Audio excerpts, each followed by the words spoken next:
Hello there. My name is Cedric. Online, I tend to go by Stupid U, STOOPID_U. And I'm here today to do something a little different to my norm. Today marks the start of a new project of mine. If you know me, you likely know that I'm a huge fan of anime. While I only started watching relatively recently, I think I was about 21 or so when I started, and I'm 24 now. I'm 25 at the end of next month. Either way, while I only started recently, anime has become a huge part of my life and is absolutely my favorite media that there really is. While I do live stream quite a lot, I don't really go all that in depth on talks with, anime and stuff like that usually. It can leave me a tad unfulfilled because I love being able to talk about the latest game I've been playing or show I've watched or whatever, but never really had the best, place that I could really get on with this kind of thing, There's many shows that I've watched that I just love to dish about regularly, but I hadn't had the platform that was most appropriate for it. Until now, at least. Today, I'm happy to announce the start of my anime podcast, which is a sentence I never thought I'd ever say when I was younger at all. But yeah, the start of my anime podcast. Weeb shit is what I wanted to call it. Not gonna call it that. I think I'm just gonna go with Weeb Things for now, so I can, have SEO function. But yeah, Weeb shit. Or things, whatever. We'll see how it ends up going. As of right now, this will be a solo venture, at least in this exact first episode. Whatever. When I first thought the idea up, I hadn't intended on running it this way at all. But time permits that I go about this on my own for right now. I might not keep it that way. It might not even stay at all, It might be a thing where I don't end up doing any more past what I'm doing right now. Maybe it fails miserably, or maybe I just don't have a good time with it. Who knows? All I know for sure, also burped immediately, that's a good start. All I know for sure right now is that I hope to have a bunch of fun and that I hope you can enjoy it too. During these podcasts, I intend to talk about current shows, try segments for certain old shows, talk about issues I have with anime in general, or some sort of opinion on something, or what have you. It's pretty broad. I could do anything I particularly want as it pertains to weeb shit. But I can't be sure what it'll exactly look like right now. What I do know is that I have a fantastic first episode in mind. Today is December 31st, 2021. With the new year on the horizon, we all, I hope, have plenty to look forward to. This time, however, can also be used for reflection, and I would just absolutely love to be able to do that right about now. In the spirit of the new year, why don't we open up Weeb Shit, or whatever we're going to call it, with a retrospective on the anime that have come out this year. Okay, so I have a giant list of shows here that I can go off, and I will do that momentarily. But before we get too into it, quick note, quick housekeeping thing. I'm going to be putting this on a couple platforms, I think. I wanted to actually stream this on Twitch and then the day after put it onto other places or whatever, but I'm currently suffering some internet woes. Hopefully that won't happen again in the future.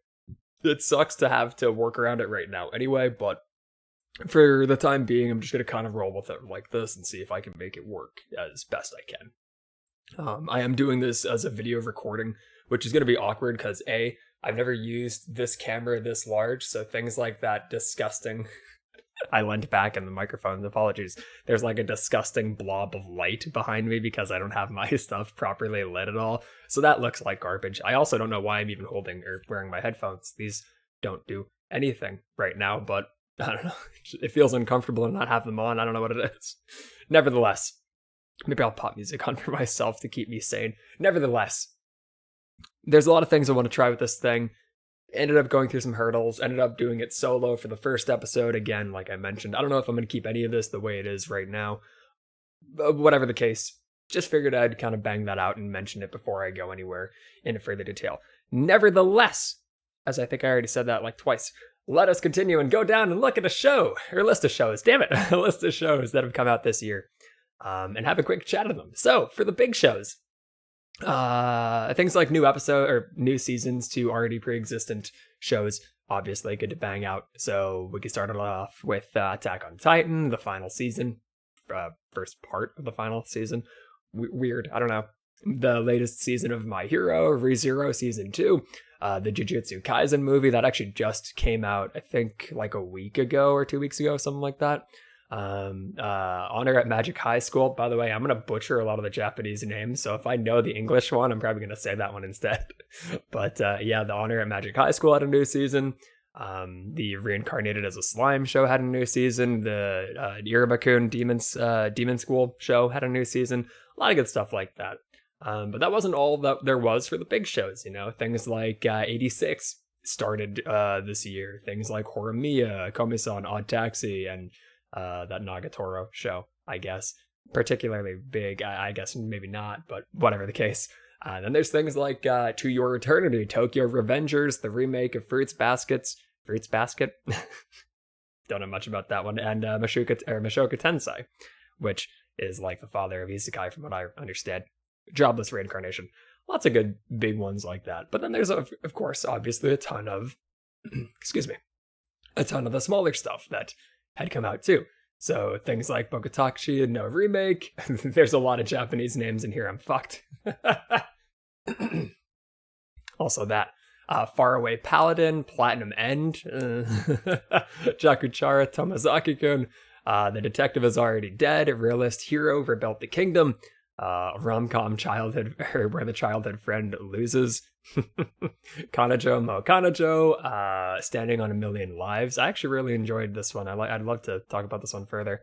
I'm gonna try the Japanese name for this one. Goku Shifudu, I think. Way the House Husband. It was a Netflix show, or well, Netflix-backed show, whatever. Mashira no Oto, it's basically like a weaker Kono Oto. It was interesting though. Remain, Scarlet Nexus, Shaman King, Combatants Will Be Dispatched, and we're gonna have a chat about this one too. What is it? Kaifuku Jutsushi no Yare Naoshi Redo of Healer. Ugh. We'll go in on that one later on for a different purpose, but I figured it was a good thing to get in that list. Jesus, I'm losing it. But all right, so a lot of good shows, a lot of big things that had come out, a lot of smaller stuff. Obviously, plenty more that I just hadn't particularly banged on about quite yet, but you know, there's a lot that had come, obviously. So I guess we could start out with something like, let's start out with My Hero. Not a bad idea. So this season for it was fine, you know. I felt it was a bit, it felt a bit more bland than maybe some of the last ones. It was kind of like it felt kind of like a middle sort of thing, you know. Which I guess I should probably pull it up on MAL to have it, apologies for the typing. Have it properly back on my mind and all that. It was it was the 5th season. Jesus. Okay. Oh yes, this one. Okay, right. Basically, it was a bunch of like at a point kind of secondary stuff, but it was a lot of focus on the main bad guys, whatever their whole shtick was.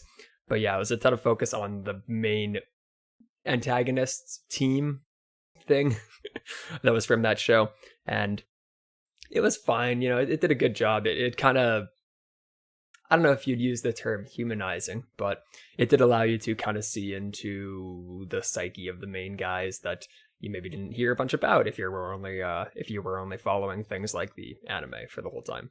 So it did have its benefits, and it was fine. There's nothing all that wrong about it. I may not have loved it personally, but it was a good enough time, and I felt it was pretty decent for what it had to do.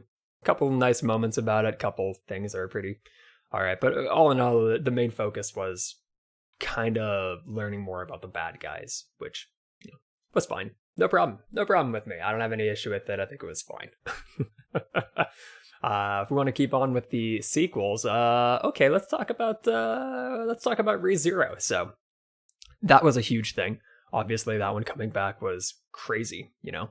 It was such this huge show that had been, how old was the first one? Like, I guess I could look that up quick as well. But I think it was quite some time back. So it having a return now was quite fascinating. Why? Oh, I am blind. I was trying to pull up the damn thing and I could not do so optimally at all. My god, there's a lot of spin-offs for this damn thing. Jesus. But yeah, so the original is like quite old at this point. Quite old, maybe not that old, but it was back there for sure. And it had always been a pretty big show. I don't think anybody has not heard of ReZero if they've been watching anime. So the second season coming around was pretty good. I think it started. Oh, it was 2016. There it is. Jesus, I could not for the life of me find that. I was on the wrong page that whole time. It's just prattling on about nothing because I couldn't figure out what I was looking at. Also, literally just saw now that was 2020. Okay. I guess I forgot about one other thing I was going to do. I was going to focus on only shows that were... Wait, was the second part? Oh, the second part of it was in 2021. Oh, thank God. Okay. There we go. Now I'm in the clear. Okay. So I'm trying not to talk about shows that had, let's say, started December 2020 and then finished, I don't know, let's say like March 2021 or something like that. I wanted to make it easier on myself, so I just did stuff that was 2021 and up. And apparently I almost made a huge blunder with that. Nevertheless, the second part of the ReZero second season ended up being this really good and really interesting side of it, where you could kind of see, it was a smaller section, it was only 12 episodes, I guess. But you can kind of get a little bit more of, obviously, what was going on in the last one, where it was like trying to get out of that village, trying to get out of that, I guess village.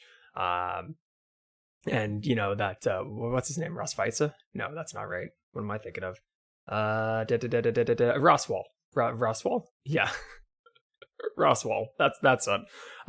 Seeing kind of everything with him and Echidna was an interesting way to go about it, and I'm kind of blabbering on a tad, so I do apologize for that one because I'm trying to remember some of these sort of randomly. But yeah, so it was this huge deal where you had to see more of this big ticket thing coming back, and no matter what you really think about it, having it return at all was certainly a big piece of the anime that had come for sure. And kind of getting to see it conclude and seeing how Amelia and Subaru might have gotten even closer and all that stuff was really nice. If I'm not mistaken, I'm pretty sure, not trying to spoil anything, I guess, I'm pretty sure it kind of ended awkwardly with Rem still being in like a limbo state. Or no, wait, had she kind of come back? I think it might have concluded with Rem realizing who she is again and Rem kind of coming back. I don't think it did, actually. No, I think it did kind of leave it blank. So there is still stuff to come for sure, obviously. There's never an end to any of these. So hopefully we can get that at some point soon. This is all... It's weird because I do remember it being an awkward finale, like this ended in March 2021. So it was quite some time back, and I then immediately forgot that it was split into two parts, of course.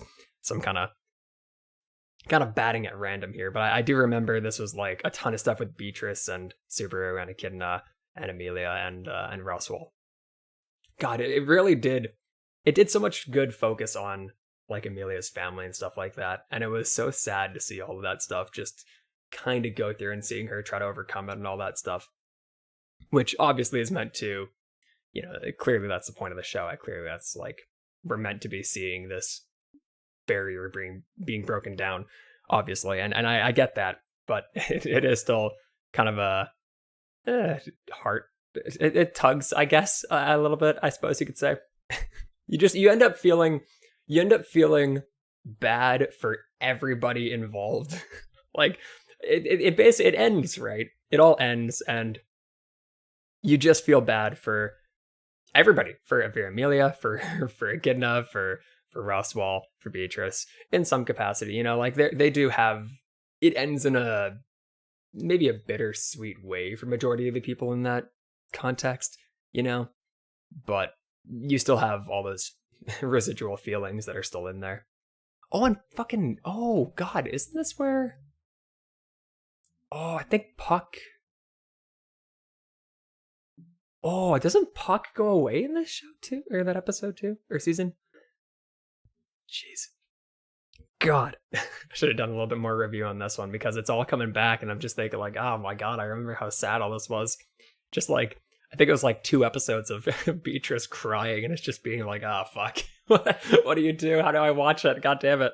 But alright. So, Re:Zero coming back as well.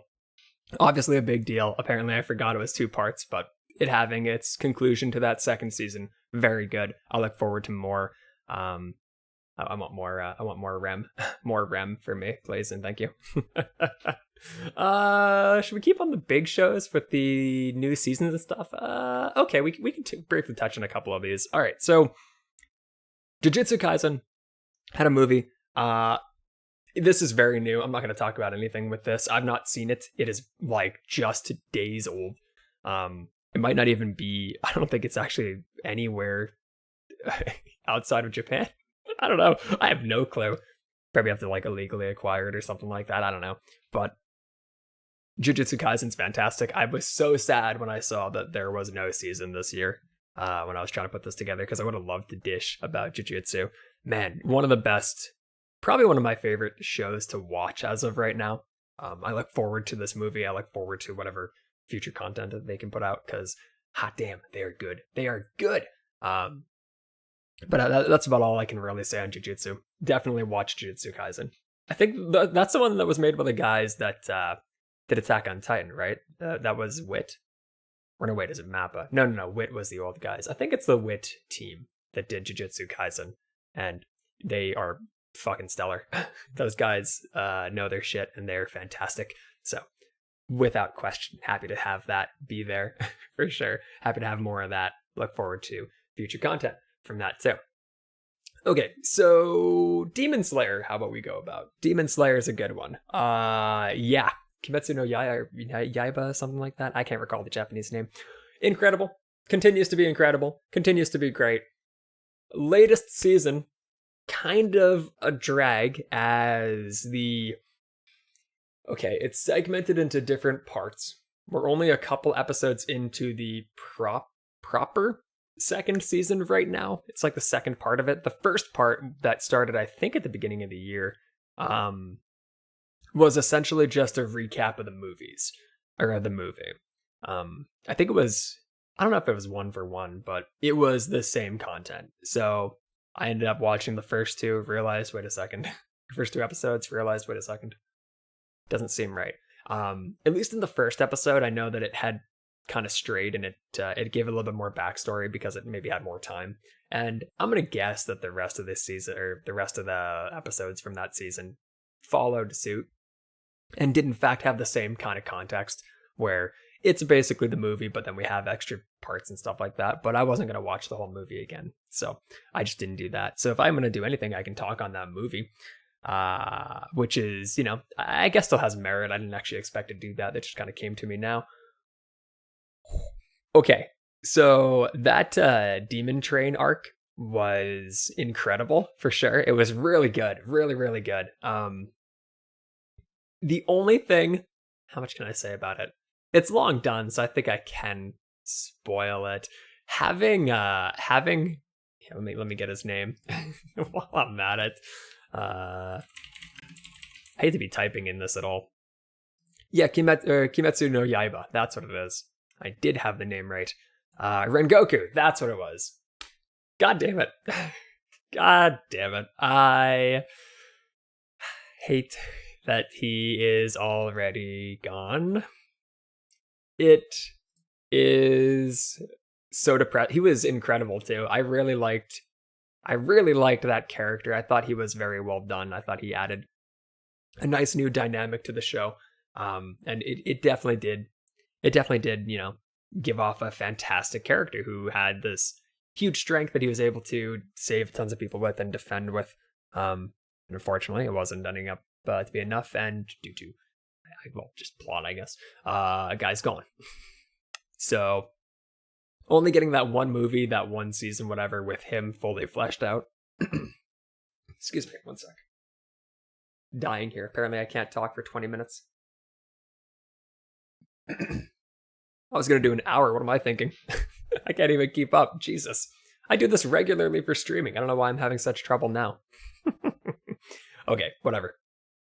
All right, so having him be just so good at being so good, being so strong, being whatever, and then meeting an end at all obviously gives weight to how strong the demons are. But fuck me, does it take away a great character? The new guy that they got going on for the new season, the guy with the the guy with the 3 wives. let me get that name down too. Because I'm definitely not gonna remember that. Tengen. It was Tengen, I think. What's Uzui? Tengen Uzui Tengen, whatever. I can't remember which one they actually go by for the show specifically. Whatever. He's great too. I've been digging him, but he doesn't have the same weight that Rengoku had, at least so far. It's pretty early in that season, or part. I don't even know anymore. But it's hard not to compare the two, I suppose. Whatever the case, goddamn, it is depressing to not have Rengoku and to know that he's not there anymore. In general, went out so well though. Just everything with that movie was so good. It was fantastic as well, and it just led to a very, very, very good tale. I just wish it didn't have to end in that way. Great show though, great show. If we want to talk about another somewhat of a disappointment for a season, I guess we could talk about Honor at Magic High School. So this is a show that was pretty big for quite some time. It's one of those weird, Japan seems very incesty type of shows. I don't know what's going on with that shit. Don't like that, but the show overall was interesting. The first season, and I think the movie, it had a movie.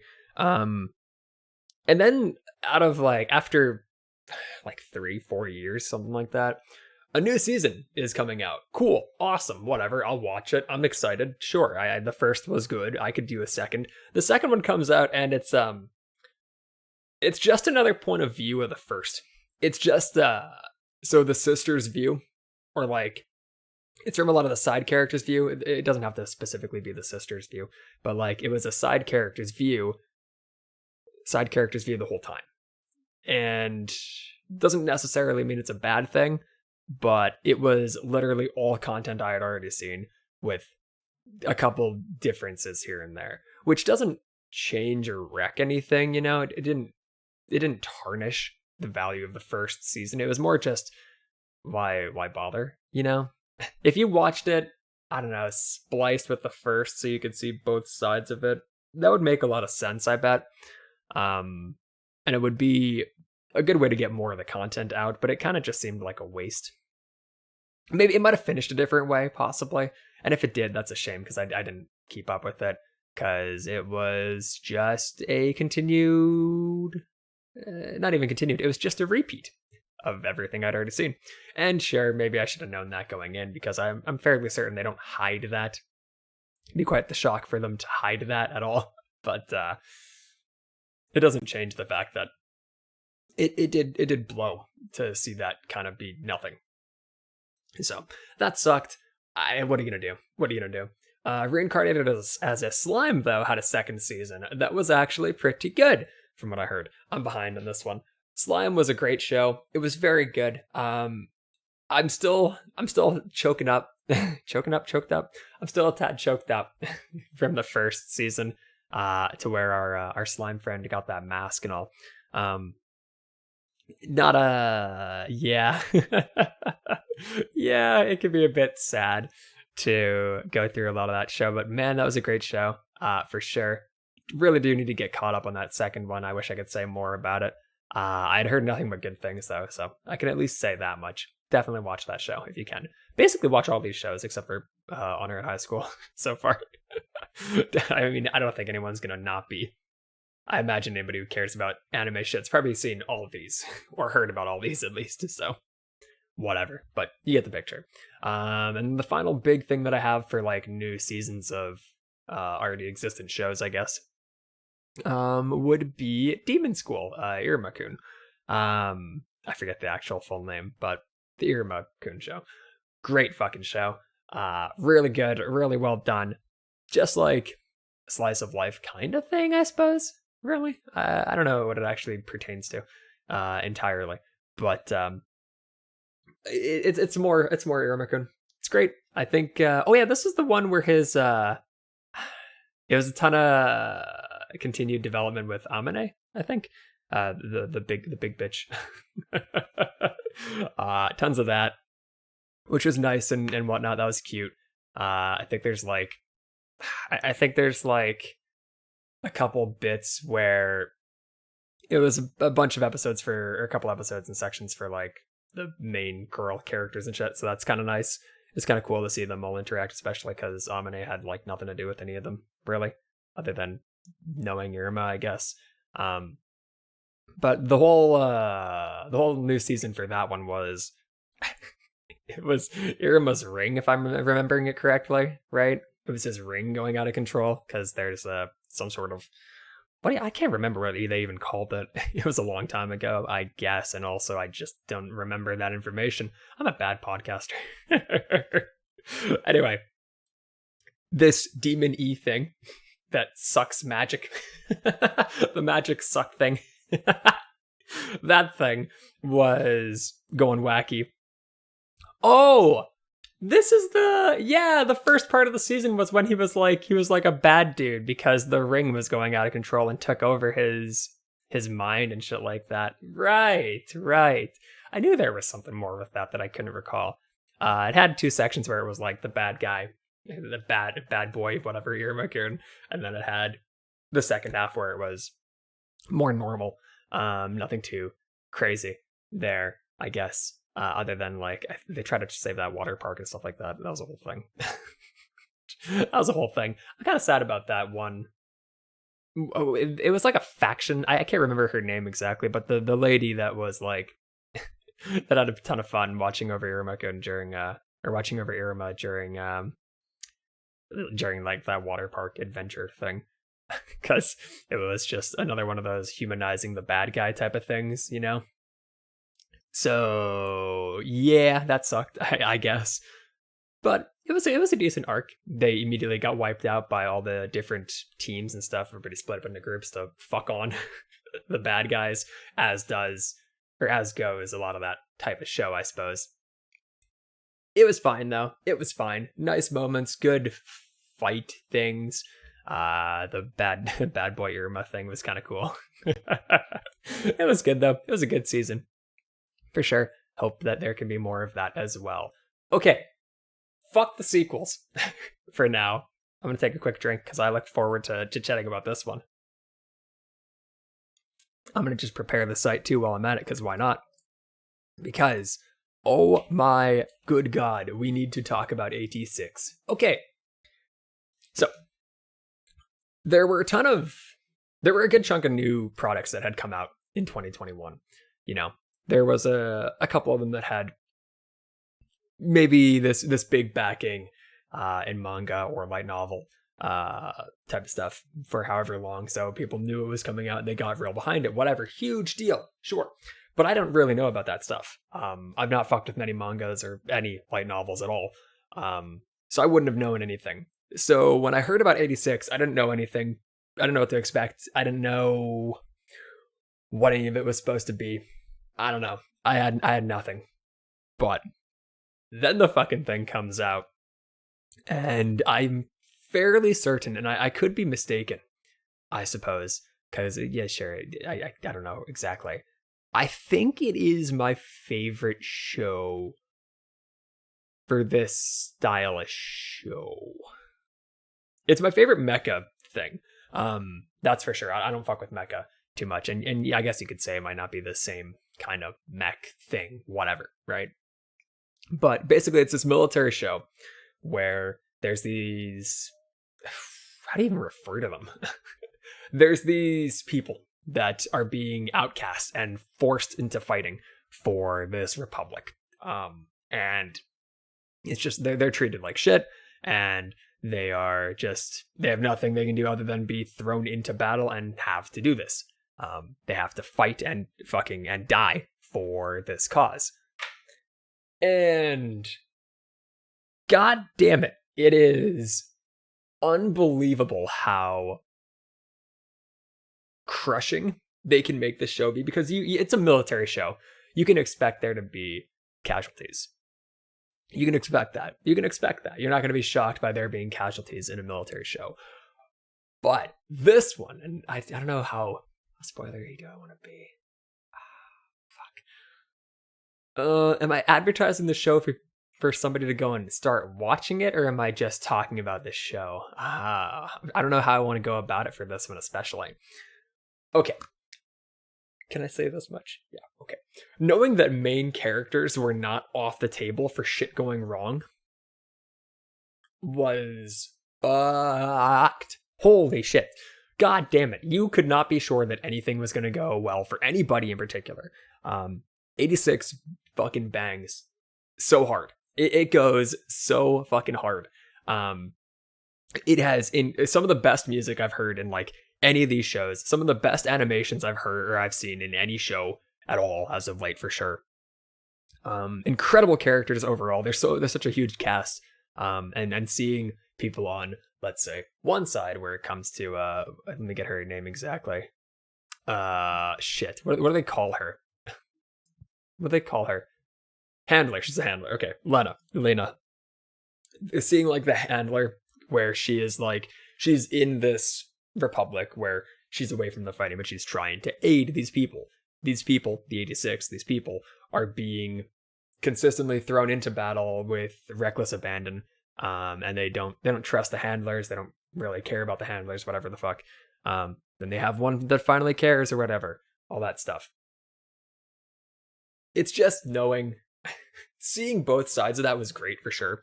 The first season was really heavy on stuff with Lena. I don't know these pronunciations. That's not even a Japanese name. That's just a name, and I don't know. Fuck. Whatever. Don't worry, I'm gonna fuck up the rest of them too. Oh god. So I also cracked my fingers into the mic. Good podcasting. So her whole thing, right? Lena's whole thing is trying to be valuable and be helpful for these people because she knows about how horrible they're being treated, how horribly they're being treated, and how they're just not being aided in this fight that is saving all of these people. It's just like a whole republic or whole group of people looking at these 86, thinking they're monsters and not caring that they're keeping them safe and stuff like that. God damn it. Also, I didn't emphasize that the mech thing, they're like weird spider tank things. I don't know what the fuck that's about. I don't know. But they're cool, I guess. I don't give a shit about mech stuff at all, so I have nothing really to say other than that it's cool and it's animated incredibly well. I don't know what the hell's going on with that Fido thing, though. That's a little strange, but whatever. Anime.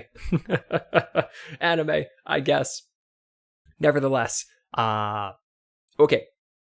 Lena, good guy on the other side. Cool.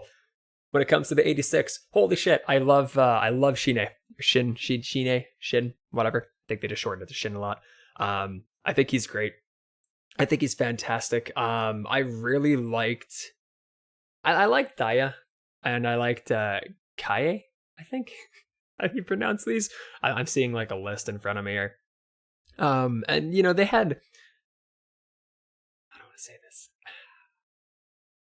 A lot of good characters in here. There's like such a huge cast of available people where Shin is this ringleader. He's the main guy. He's the Reaper. He's the one that sends everybody to their death because, and this is a weird thing for the show, if they stay, okay, if Shin doesn't kill them, then their heads, and I guess you could probably view it as their soul, I suppose, get taken by these creatures. What do they call them? The Legion. The Autonomous Legion. The Empire's Autonomous Legion. So yeah, this Legion, the Legion, whatever, will take the head of any of the people they kill. So any of the 86 they kill, and will drag them into their fight and force them to fight against. And then it's just like, holy shit. It's mentally taxing to even to watch it. But if you put yourself in the place of the character and try to think of like how the character's seeing it, you're seeing this fucking dude who's just got extreme PTSD, who is just hearing. It seems like it's probably just an allegory, like a huge allegory for PTSD, I imagine. But it's this crazy fucking continuous like screaming and yelling and pleading and crying from all these people that he couldn't save or whatever, right? So it's just him having like the dog tags of 50 or 60 or however many people, probably more than that, I imagine, I guess, because he's having to do this for so many people for so long because he keeps outliving and all these other people just keep not making it because he's so damn good at his thing, but everybody else is just getting caught out by whatever because it's an unwinnable battle, all that shit, whatever. It's crazy how good this show can make you care about. There's like 30 side characters. I think there's probably like 86 right in the first season, something like that for the main team. There's like 20 of them, and you can be pretty into all of them. There's not particularly one that's a bad character or anything like that. I don't think there's a single bad character in the whole show, especially at that point. If I had to pick like a favorite, I really thought that they haven't touched on it too much, but they've shown bits and pieces how they're treating Anju, or how they talk about Anju rather is very, very intriguing. I really like Raiden, how he's known Shin the longest. It's this whole thing where they have this stronger bond or whatever. I think it's very well done. A lot of the other side stuff I probably shouldn't fixate on too much, but those three in particular are very good, and I like them a ton together, especially.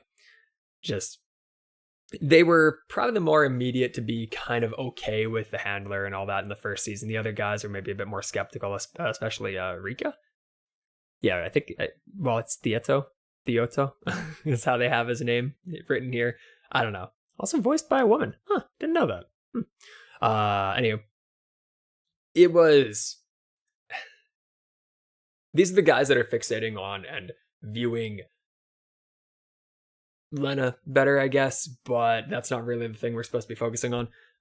So ignore that kind of concept. It's just going through this insane and crazy fight that is continuing to happen with no end in sight is in just utter insanity, and just them continuously being thrown into the mud, and someone like Lena the handler trying to help them as much as they can, even if commanding officers and whatnot are maybe not trying to allow that to happen for whatever reason, is a whole thing, and is an interesting watch, and is without a shadow of a doubt one of the more impactful shows that had come, for sure. And I'm just focusing on the first season. The second season, where how do I want to do it? X amount of the 86 are in another location. Don't really know a ton about what's going on with Lana at the moment. It's also it's kind of an awkward one because the second season has been hammered by delays and production issues, which has resulted in it being episodes being delayed, and now there's a full hiatus on the show. So the second season isn't even finished, and there's like two episodes left or something like that. Yeah, I think there's supposed to be like 2 or 3 or something like that episodes left in this season, and it's been delayed till March, or till the end of March is when it's going to be finishing, apparently, which is crazy for it to happen. But production issues aside, obviously that's a big deal. Watching these characters try to go through and try to maybe at the start kind of go back into being normal people, and then they just fucking cannot take it, go straight into battling again. It jumps kind of quick, I guess you could say, but when you understand the characters and why they are what they are, it kind of makes a bit more sense for them to go straight back into the fighting. And then there's new additions to this side of things too, with like Frederica, stuff like that, and who's a good character. I like her so far. And the what is how can I say the next part too? The other, I don't know if I want to be spoilery or not. It's so tough to be sure. Let me just, I think I'm going to be pretty broad. Okay. The person that Frederica is fighting against, watching all of that, oh my god, it is so well done too. It's just such a good goddamn show, man. It's just so good. It's these people that are just so beaten and so warped at this point, but are so good at doing what they need to be doing, and it's just watching them try to be viewed as human when sometimes maybe they're not seeing themselves that way exactly. This is a huge Shin season for sure, and it's really fixating on him. Oh my god, there's some stills in this fucking season because of his character that are just haunting. Anywho, without trying to spoil shit, without trying to be too intent, I think I've been talking about this one show for 10 minutes now. Oh my god, I wonder how much of it's just been gibberish. Whatever. Goddamn, it's so good. It's a great show, regardless of it being mecha. If that's not your thing, it's a good military show. It gets across so many powerful characters, so many powerful feelings, and all that. Give it your watch for sure. I'm so glad that this has come out. I cannot wait for any more of this thing. It's a shame about the production issues, but goddamn, I don't think there's been a single episode that's been like weak. I don't think there's been one week one, not one. So knowing that is pretty immediate for how knowing that and knowing how good all of it has been, because even if none of them have been weak, I don't think any of them have been just okay either. Even the calm stuff where it's like in the first few parts of the second season, even that is huge for all the characters. It's so fucking huge. Goddamn. I look forward to more from Shin. I look forward to more. I really want to know where we stand as of right now. It is December 31st. Where we stand with everything, because a final fight type of thing broke out in the last one. And who knows what's going on there. There could be a whole lot less people right now, or it could just be like bait. I kind of want it to be bait because I don't want to say goodbye to a lot of these motherfuckers. But fuck, man, holy shit. It is so good. It is so good. 86 is great. Fucking watch 86 if you have not. It hurts. It's so good. It is so good. God, it's so good. Okay. I'll stop dishing about 86 from now on. Oh, I should have put a marker for all of these so I could keep track of when to... That would have been smart. Whatever. Okay, cool. Well, that was the first fucking big show that wasn't a sequel. Ended up having one anyway, I guess. Okay, so if we want to talk about a different thing, let's completely jump shift to a totally different genre to any of these so far. Yeah, totally different. Horimiya. Horimiya is another one of those, like, it was probably one of the mangas I'd heard the most about for a while. It was that, and I think Komi-san were the two that I'd heard a ton about. So Horimiya and Komi-san I knew a ton about. I've been told about here and there. I didn't really fuck with manga all that much, so I hadn't tried them or anything like that. But I'd seen this like OVA series from Horimiya that I thought was fantastic. And I thought, wow, even if this is like really fucking weird production quality, this is great. I love this. This was fantastic. They should do more of this. Didn't hear about it for a long time. Then they ended up having the show get a proper adaptation, and it ended up with a full season. And okay, so Horimiya was incredible. It's a rom-com type of thing. Hori-san was great. You know, she was fantastic for what she was doing. And then let me get the exact name. I forget his exact name. Miyamura. I'm an idiot. Izumi Miyamura. I can't talk. Fuck. God damn it. Goddamn names. Okay. The dynamic between these two characters was definitely obviously the biggest point of the show. I mean, the show's named after them. So clearly, there's tons of stuff about the side characters, and it's like a lot of relationships that are going on between everybody. But the main focus, of course, is Miyamura and Hori. So those two were fantastic together. It was so good seeing like, I don't know, seeing jealousy spark up, seeing protectiveness spark up, seeing every aspect of these two characters kind of coming together and becoming a unit, you know, getting into their relationship and falling in love or whatever. It was so good. It was so good. And it's another one of those instances where the main people are head and shoulders above the rest. So I don't know, someone like Toru and Yuki and I don't know, Remy and Akane and Shu and Sakura, Honoka, all these other people, every other side character, they're all good. I don't think there's a single bad one. Shu's kind of annoying, I guess, but they all have a ton of good value to each and every one of them. Akane and Shu, I guess, maybe not the biggest, sure. Maybe not Remy, I don't know, whatever. They're all so valuable still, though.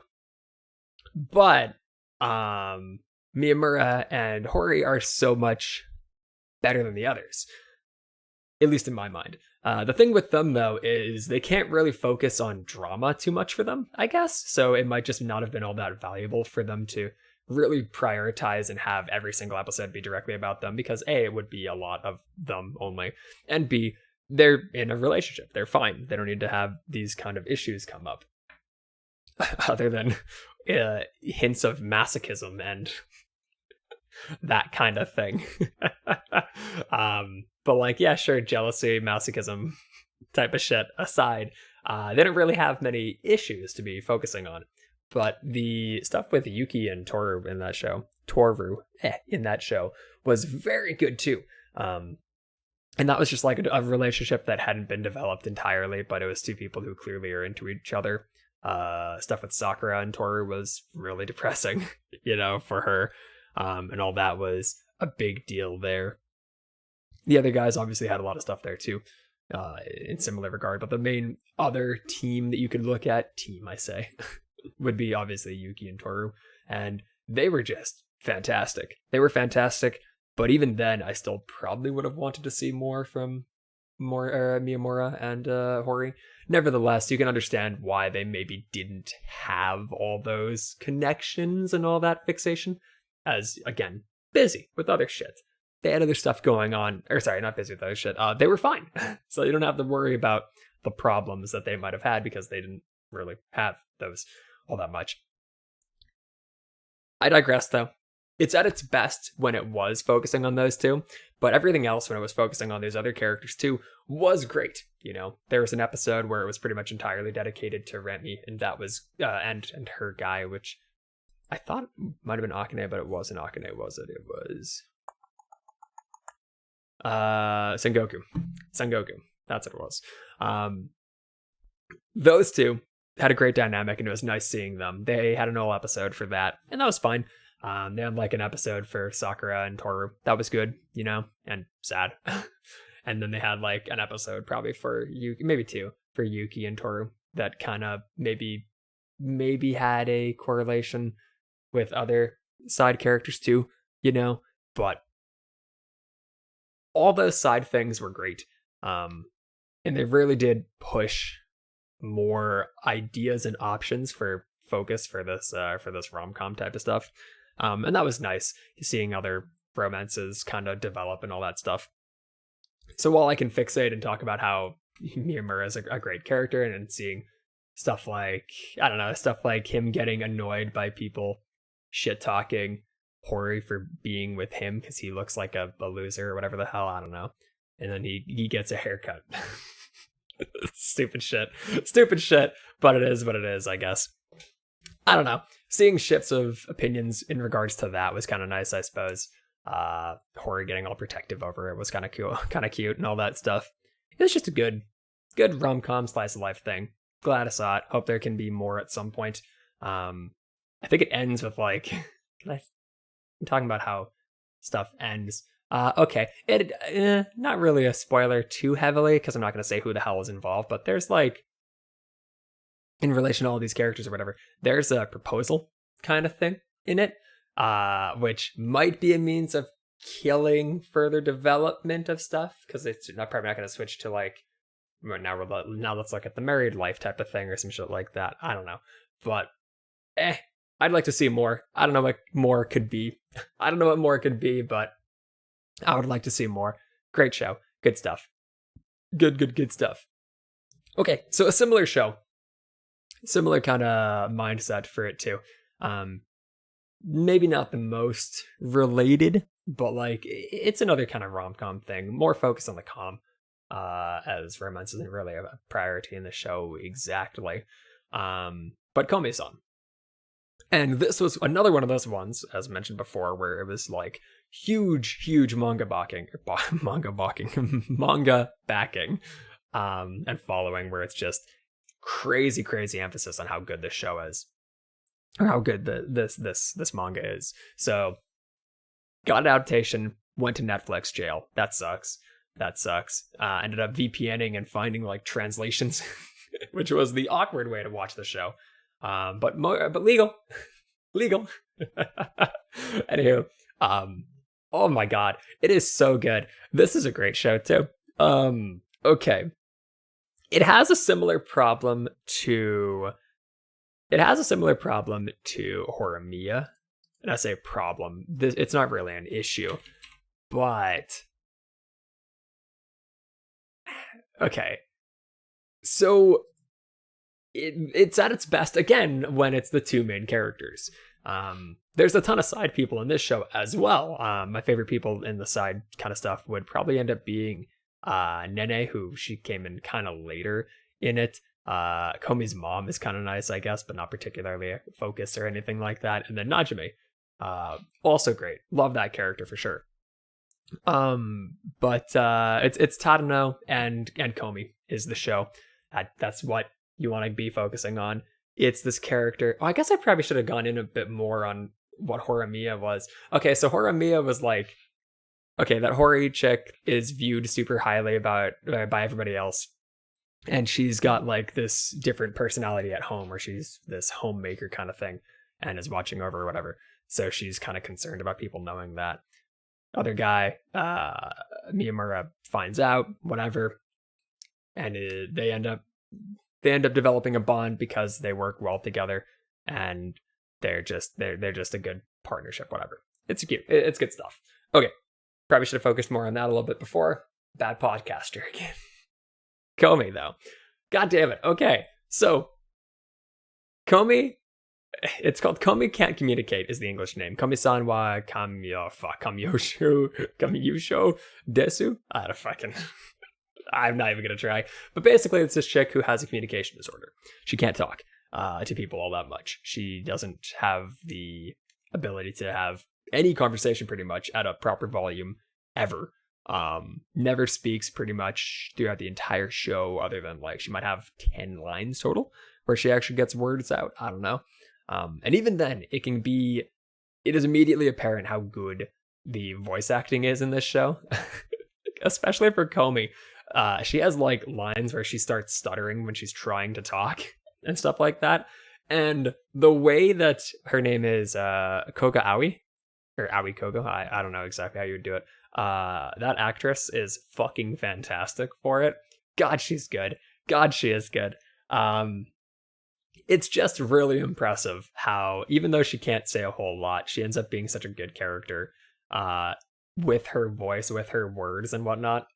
Because she writes stuff down on like a piece of paper to communicate with a lot of people, which it's funny in its own right. You know, that's good. But god damn it, when she tries to talk, it can be pretty fantastic.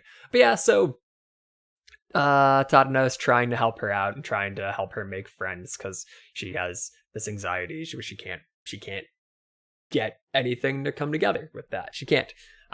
So that's a whole thing, and obviously is like that's the point of the show. It's to try to make her have friends and try to get people to end up cozying up to and being friendly with her. And Tadano is just like busting his ass to try to make these things work. And some of them, I say that, some of them end up culminating from Komi's interactions with other people. I think there's there's like one person in the first season that the friendship has nothing to do with Tadano. Maybe two of them. Maybe two, yeah, I guess. Fuck, maybe more. Maybe I'm giving him too much credit. Okay. But basically he's trying to help her out. And it is aiding her for the better for sure. Out of all the side characters, again, like I said, Nene and Najimi are my favorites for sure. But that last one is fantastic. God, it's such a good character. So fucking good. It's just like fucking with Komi and just trying to help her out, but also being a dick about it the whole time. Oh, it's some good stuff. Just real good socially awkward kind of comedy stuff. That's really cute and is definitely worth the watch again. Great show. Happy it came out for sure. Happy it got this adaptation. Happy that I finally got to watch all this stuff because it is impressive how good the whole thing is. Except, what can I say? There's that one freak character. I don't know. There's this whole cult. Everybody in this goddamn school like loves this bitch.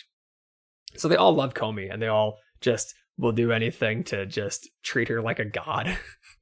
I think there's a scene where she's in a chair like a queen and they're fanning her and it's just fucking, it's stupid shit.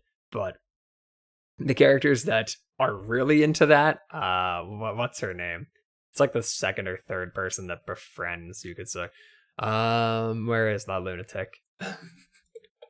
Where is that lunatic? Oh, there she is. Yamai. It is creepy. Oh, she is a creepy one for sure. But it's just a great show. It's a great show where all these people are just so well together, and just knowing that, I don't know, knowing all these other dynamics and all these other people that are coming into the fray, it can be great. It can be good. A lot of them are, they have their own quirks and stuff like that, but they all have value and they're all good. I can't specifically say that there's one side that I don't like. The kind of scary chick's a bit much, but fantastic all around. Sure, it's great. The dog thing's a little strange. Don't like the dog thing. But as touched on briefly, Komi and Tadano are the focus that you fixate on them for sure. And why would you do anything other than they're like the main ones, and they have the best like on-screen time. They are, to me, again, another one where it's at its best, where those two are together and it's focusing on those two. But there's value all across the board. It's a great show, great watch. As soon as it comes out on Netflix jail, watch it. Watch it. It is officially done as well, so it'll probably end up getting being properly done on like foreign Netflix and stuff like that, so no more VPNing and getting whatever sort of nonsense translations put together. It'll be good though. Good stuff to watch. Good stuff. Good Komi-san. Good. Okay, so complete deviation from that.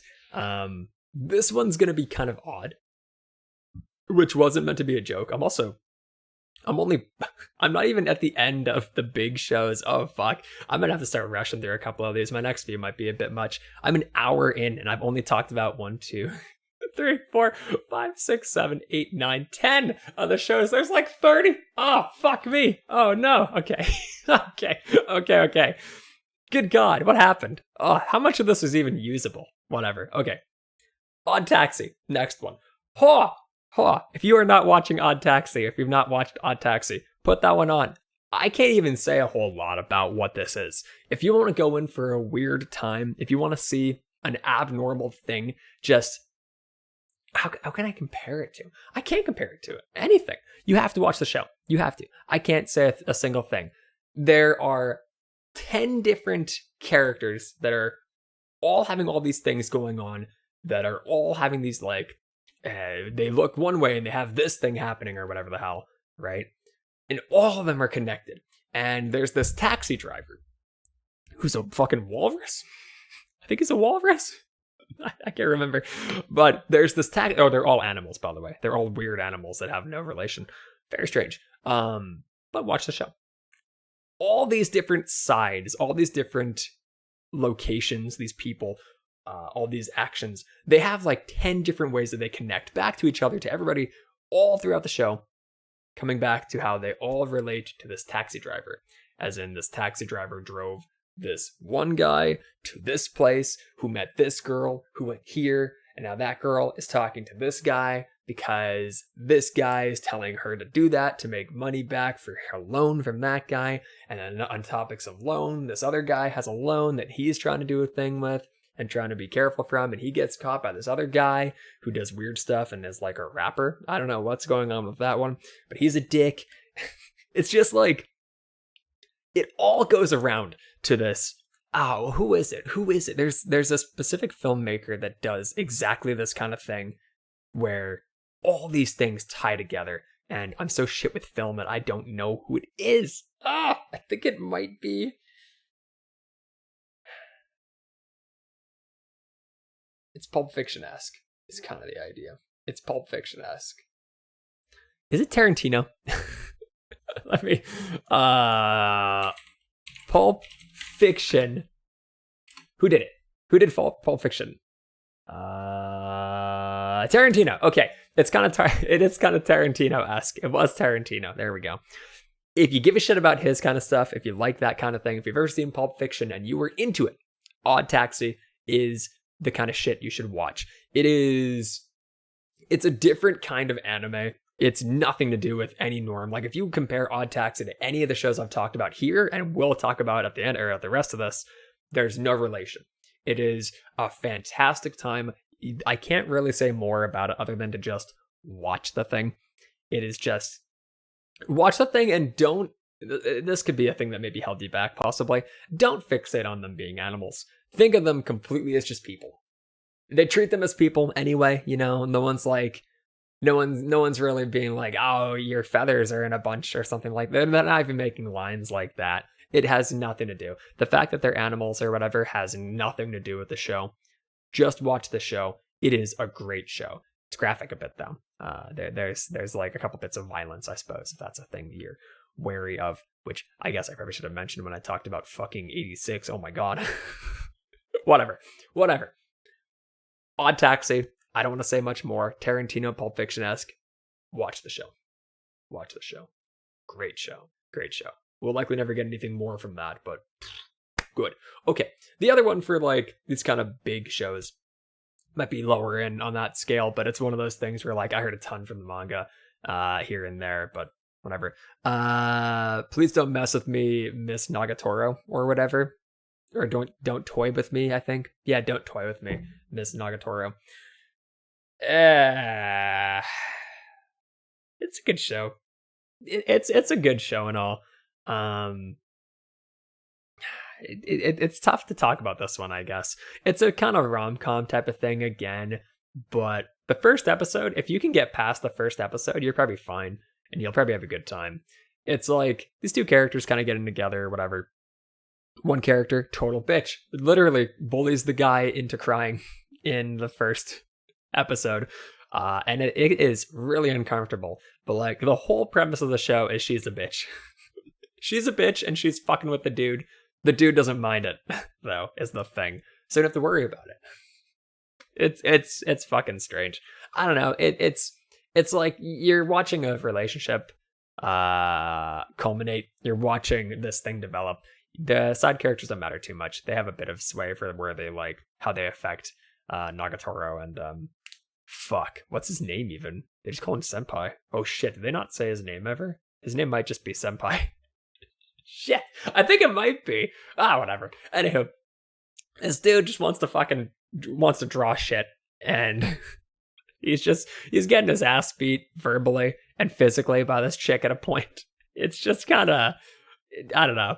It's kind of whatever. It's a cute show though overall, I guess.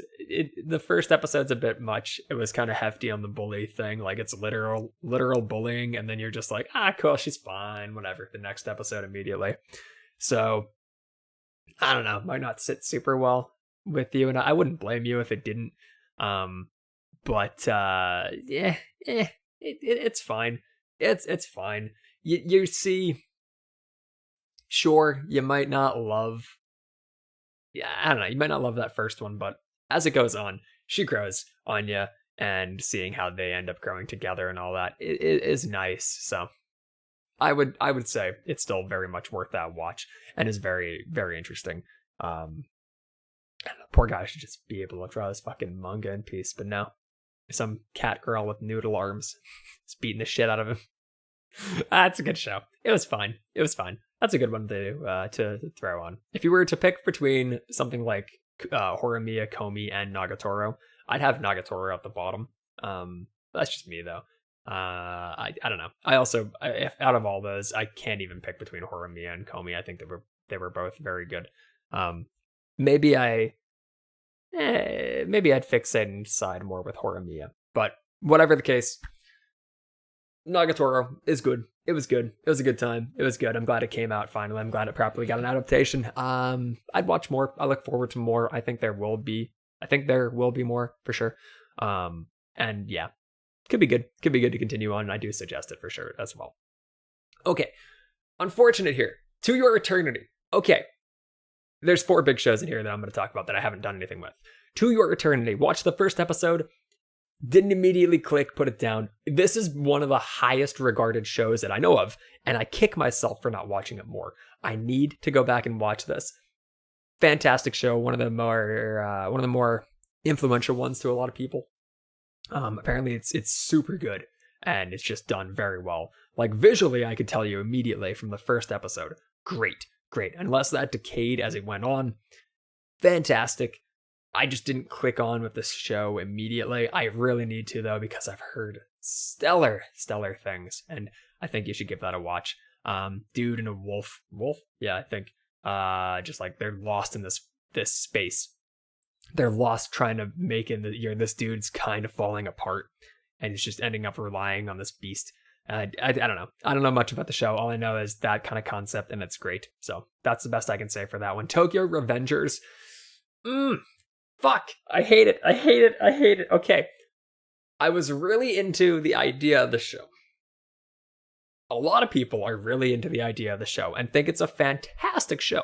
I've heard fantastic things from Tokyo Revengers. This dude infiltrates a gang. Okay, this dude is tasked with going back in time to try to change the past to stop the events from happening that led to the death of someone he cared for back in his high school times. I can't recall. But yeah, so he's given this ability to go back to try to intersect this gang and try to stop this from happening, because this woman dies because of the gang's actions in some regard. Goes back and he's immediately he's starting to make his waves into it, whatever. I didn't make it past the first episode. I fucking hate the art style for it. I can't even describe what it is, but if you looked it up and you looked at any other show, it's a completely different style, and it just kind of bugged me. I don't know. I don't like that it bugged me. I wish it didn't. It's kind of that same thing with Odd Taxi, where a lot of people might not be into it because it's just the animal thing. That's weird, whatever, right? Maybe they don't like that concept. They're not all that into it. I guess it's kind of the same sort of thing here, but it's just it's kind of an old look to it. The style is a little bit of an old school type of thing, but in a new visual color.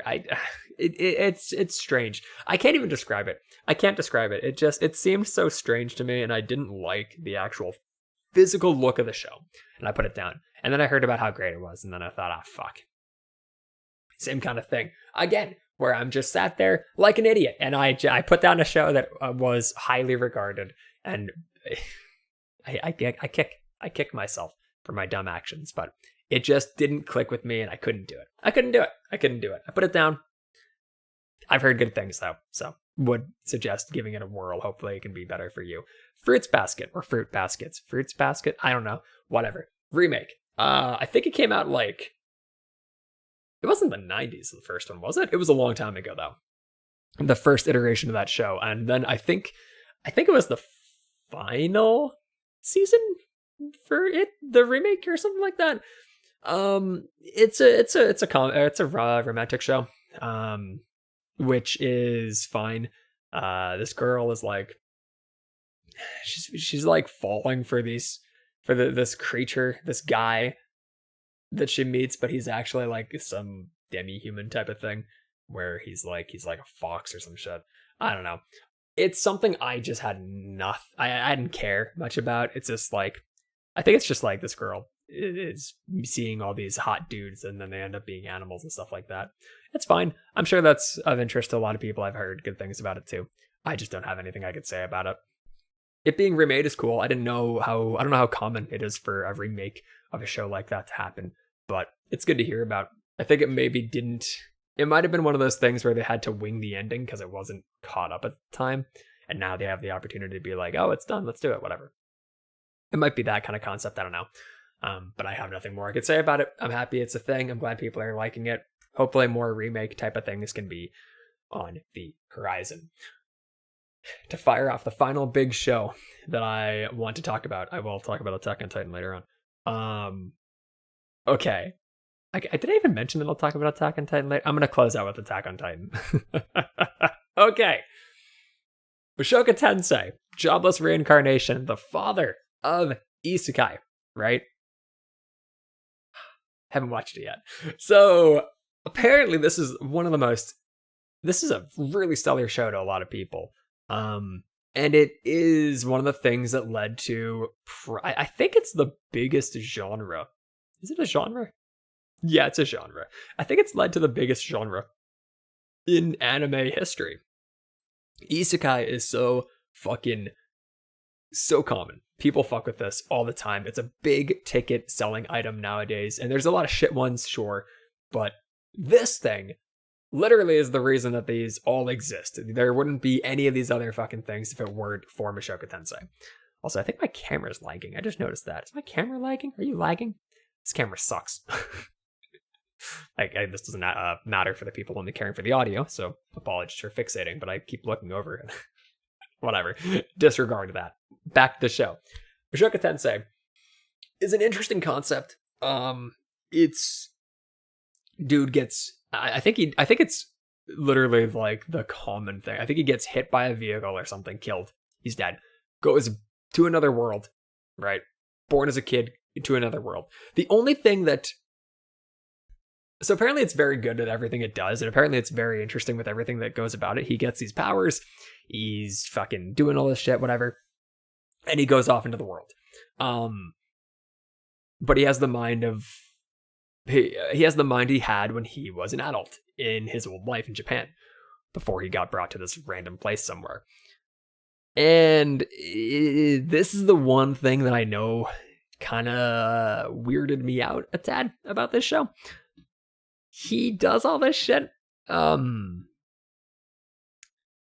It's sexual. The show is sexual, in a sense, where he's trying to bang this chick in the show. The character is supposed to be like what? His character, I think, is supposed to be like 13 or something insane like that, and the other character is like a little older. And again, the guy has the mind of like a 30-some-year-old, so it's kind of like. I don't like that shit. And it seems to be a thing that happens in some isekai, you know, where like a dude might go back and then fall in love, whatever the hell. I mean, that's kind of the entire worry of real life, right? That was like a huge worry from the concept of the show. That's the real part of the show in this Mushoku Tensei show. Which is a little bit awkward. So no matter what the show's actually about, I have that thing in my head that will never go away. And I don't love that, so I haven't watched it yet, but I've heard that it's worth my while. I just realized I'm recording in 60 FPS and this is supposed to be 30. Fuck. Damn it. Okay. Sorry. Okay. So yeah, it's the thing that led to all these isekais, and it does maybe a lot of stuff that you've already seen from other isekais, but other isekais did it because these guys did it. So it's kind of like, I don't know, if you're a big isekai guy, you're probably going to watch this. And you might think like, oh, a lot of this is repetitive or whatever the fuck. But again, literally designed by this team, by that show, by this, I assume, manga, right? So it's a tad awkward in that regard. I've heard good things about the show, though. I don't love that part of it. I don't know. That's kind of the thing that maybe other isekai started being like, okay, let's maybe not do that part, possibly. Or maybe we'll have the character always be like 15. And the other characters are all 15 or some shit like that. So it's not as odd. I don't know. I don't know. It's fucking strange. Whatever the case, that part of it's a little bit strange, but I've heard good things about Mushoku Tensei. Definitely worth a watch from what I've understood. I'll have to give that a shot too. I still have to watch To Your Eternity first though. So that's another one. Okay, or that's another one to fixate on. Okay, big shows, done. Attack on Titan we'll talk about later. I'm an hour and 15 minutes in. Oh my god. Okay.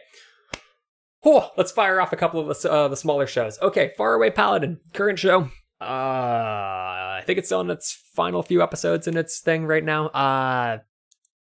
Guy born again, same kind of thing. Isekai to a place. He's mentored by these two random people. Well, by these two demons and whatever, two like old creatures that, or old people, humans, my mistake, Jesus, that came back and stopped this whole thing from happening. Ends up making a deal with this god thing. And it's a crazy kind of, it's a good show. It's basically this dude learning to fight, learning magic, learning whatever by these mentors, these people that he loves, you know. They end up leaving. And he ventures out into the world. And he's just kind of becoming more of a person, and he's becoming more with life. I don't know. He's finally out into the wild, and he's out into meeting other people. Like, he had never seen other people at this point in time, or for like 15 years. So he might have assumed, or he did assume, actually, my mistake, that he was maybe never going to find a person.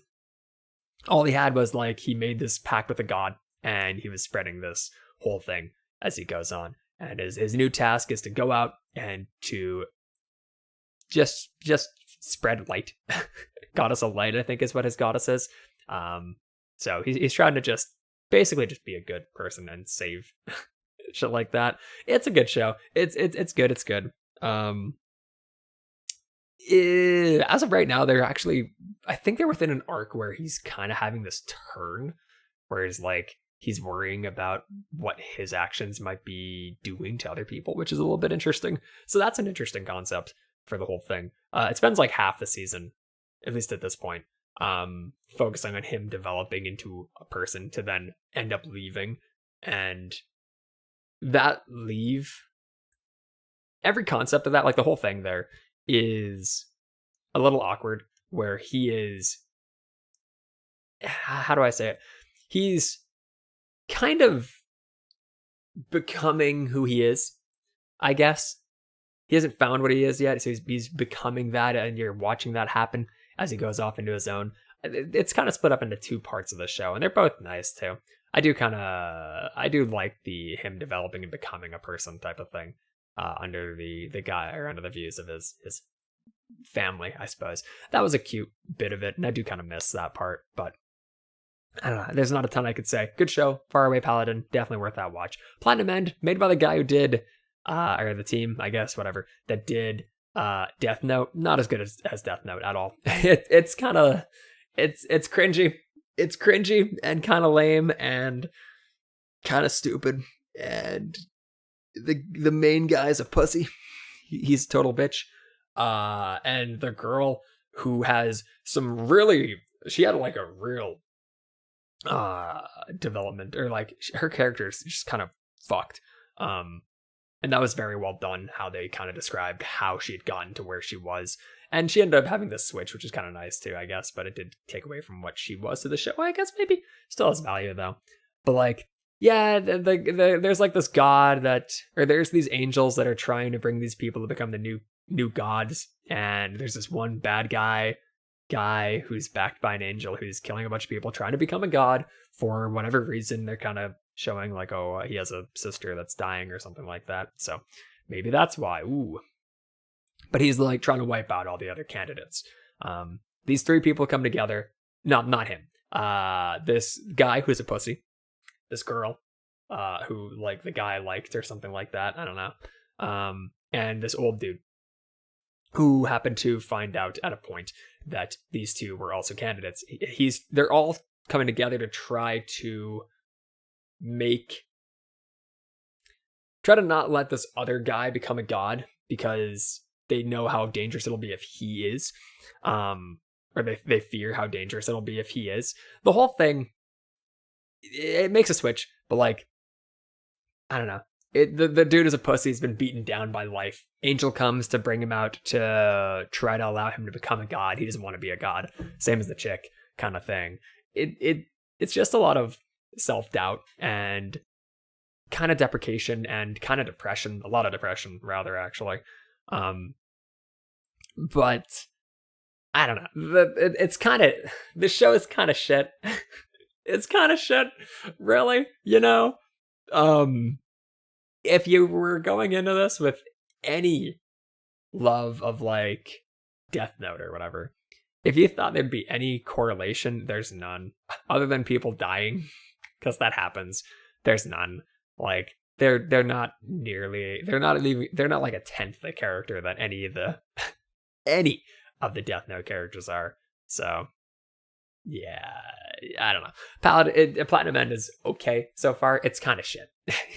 It's okay, though. It's kind of shit. It's okay. Cringy. Whatever. I don't know. Keep watching it. Meh. Might be fine. I don't know. We'll see. Bokatachi no Remake. I really like this one. Dude, unhappy with his life, right? Super, super similar to Real Life, by the way. Super similar. But instead of in Real Life, guy goes back to high school. In Bokatachi no Remake, guy goes back to college. Or no, does he go to college in the first place? I think he goes to college in the first place, rather. He goes back like 10, 20 years, and there's these people he's idolized or whatever as he's gone on, and he ends up being right alongside them in their education and stuff like that. And I thought it was a really cute and well done show.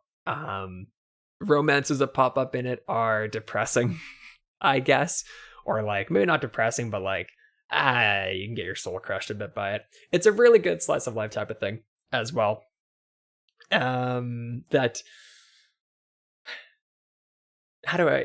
Okay, so much like Real Life, the guy's going in with the idea of he wants to find himself and be the person he wants to be, because he never got exactly what he wanted out of his life. Things maybe didn't go the way he wanted, and he kind of had these ideas and hopes and dreams.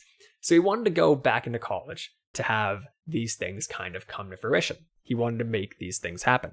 And he ends up working alongside these people again. He's idolized or whatever. And so his whole mindset is, okay, I'm going to try to be helpful and lend my aid to these people. I want to help them be good and be what they need to be. And apparently, him trying to do that ends up sparking this huge problem and making all these issues come up for all these people, where like one person in the future stops writing entirely, one person drops out of the college entirely and quits any sort of artistic passion like that, and another like ends up going for this kind of career path that was good for them, but then they're just unhappy and they don't love what they're doing anymore at all. But all these things got to this point because of his interaction. So then it's watching him be horrifically depressed, knowing like, oh God, sorry, banged my desk. Knowing, oh man, they were all better off before I was there. And then he goes back. So like, there's a couple time jumps and stuff like that, where like, because of his actions, because of him trying to help these people and trying to learn himself, but also trying to aid these people because he loves these people. And seeing how these all kind of snowball at a point, I guess you could say. Very good. I don't think many people spoke about this Bokatachi no Remake show, but I would highly suggest watching it. It was very, very well done. Can I say anything? Okay, the ending may have left one to maybe want more, I guess. But I thought it was incredible how everything had gone on. The development of relationships might have been a little bit awkward, I guess, but it was still good too. I would have liked it to have gone a different direction, I guess. Either of two other options. I don't know how I could say it. It was good. It was good. Watch it. Bokatachi no Remake. Good stuff. Good stuff. God, seeing that snowball and watching that happen. Ooh, it can tug at you. But yeah, good stuff. Good stuff. Okay. Jakuchara Tomozaki-kun, bottom tier character Tomozaki. Dude is a fucking nerd, right? Okay. There's this guy, he's an asshole. He's like this little fucking dweeb idiot who plays knockoff Smash Brothers, and he's the best knockoff Smash Brothers player in the world, or in Japan. And there's this girl who is playing against him. She's the second best or something, and she asks him to meet. Guy doesn't know who's gonna go meets this girl, ends up being the popular girl in his school, and she's just like looking at the guy thinking, well, you fucking suck, because he does fucking suck. I don't know. Dude is a loser. Girl comes around and makes him not much of a loser, watching development of his feelings towards maybe her towards maybe him, and other people around them both, I guess. I don't know. It's strange. It's a fine show. It's fine. You can kind of argue that the main character, the main girl, right, she's like perfect in in every way. It's all because she's calculated as hell and does everything to like a tried and tested formula to be a good and valuable person to people. And she wants to be the best at everything she's doing. And she's trying to help this guy who's a loser, but has a fucking heart, I guess, to where he doesn't want to he's not trying to fake himself, really. So she's trying to one of the big parts of the show is she's trying to help him be more sociable and be more around and be, I guess, kind of popular, I suppose, almost. And one of the things is she tries to get him into a relationship with a girl, completely on terrible pretenses of just, she's there and it could work. And the whole thing that he fixates on is I don't know if that's a good call. Man, that seems kind of shitty. And she's just egging him on to keep doing it. And it kind of takes away from... It seems like it's kind of trying to set up oh, these two maybe want to be together, possibly. Or he wants to be with her. Ooh. But the girl is kind of shitty. And it isn't really a hidden fact. It isn't really a hidden fact that she's kind of shitty. I don't know. It's just kind of... It's just kind of awkward to know. First off, the whole show is kind of awkward, I guess. And why all these people have such a fixation on knockoff Mario Brothers is strange, but it always comes back to that fucking game. I don't know. Her game plan, I think you're meant to look at her game plan with caution. You're meant to think she's maybe got a lot of this wrong, possibly, but she's still meant to be you're supposed to really focus on what she's doing. And the guy is supposed to pay attention and do what she's doing and saying to do. It kind of closes with him taking his own path, but coming back to her, maybe under he wants his own actions or he wants specific things to go a specific way, possibly. But it kind of comes back to her, I guess. I don't know. I don't like the way that she has a couple things done, but the show's overall nice. It's not too bad. So I'd say, again, another one of those good ones. A little cringy though. It's kind of like that Gamers show, but not love triangle-y and cringy in a different way, I guess would be how you do it. Okay, detective is already dead. Tentai Wamo Shinderu. I think. I don't know. Didn't hear tons about this show. A friend of mine had been into it. I popped it on and I thought, this is cool. Why not? I'll give it a shot. Came out and it was fine. It was kind of it was good. It's a good show. It's this dude. I mean, the show is called The Detective Is Already Dead. So this dude is kind of like the assistant, I guess. He's the assistant, I guess, to this detective. It follows the first episode or two. No, yeah, first episode follows him kind of becoming a part of his team or part of her team. She fucking dies at the end of the first episode, right? She's dead, is the whole thing. She's dead. So then it jumps to him being a normal person later on in the second episode, right? And a new girl comes out of nowhere and is like, hey, I was told I need to come find you. I need your assistance. she ropes him back into aiding in this whole thing. He's been at the game for a while now, so he's got it down. And then, oh my, the detective, oh, her heart is in this girl or something like that. So this girl has the heart of the other girl. And the two are talking to each other. And the dead girl is coming back, and there's these there's powers and creatures and I don't, it's fucking weird. Also, the show doesn't know what a detective is at all. It's not really detective work that's going on. There's some of that, I guess, but a lot of it's just killing a demon thing and shooting a demon thing. It's not very detective-y. I don't know. Whatever.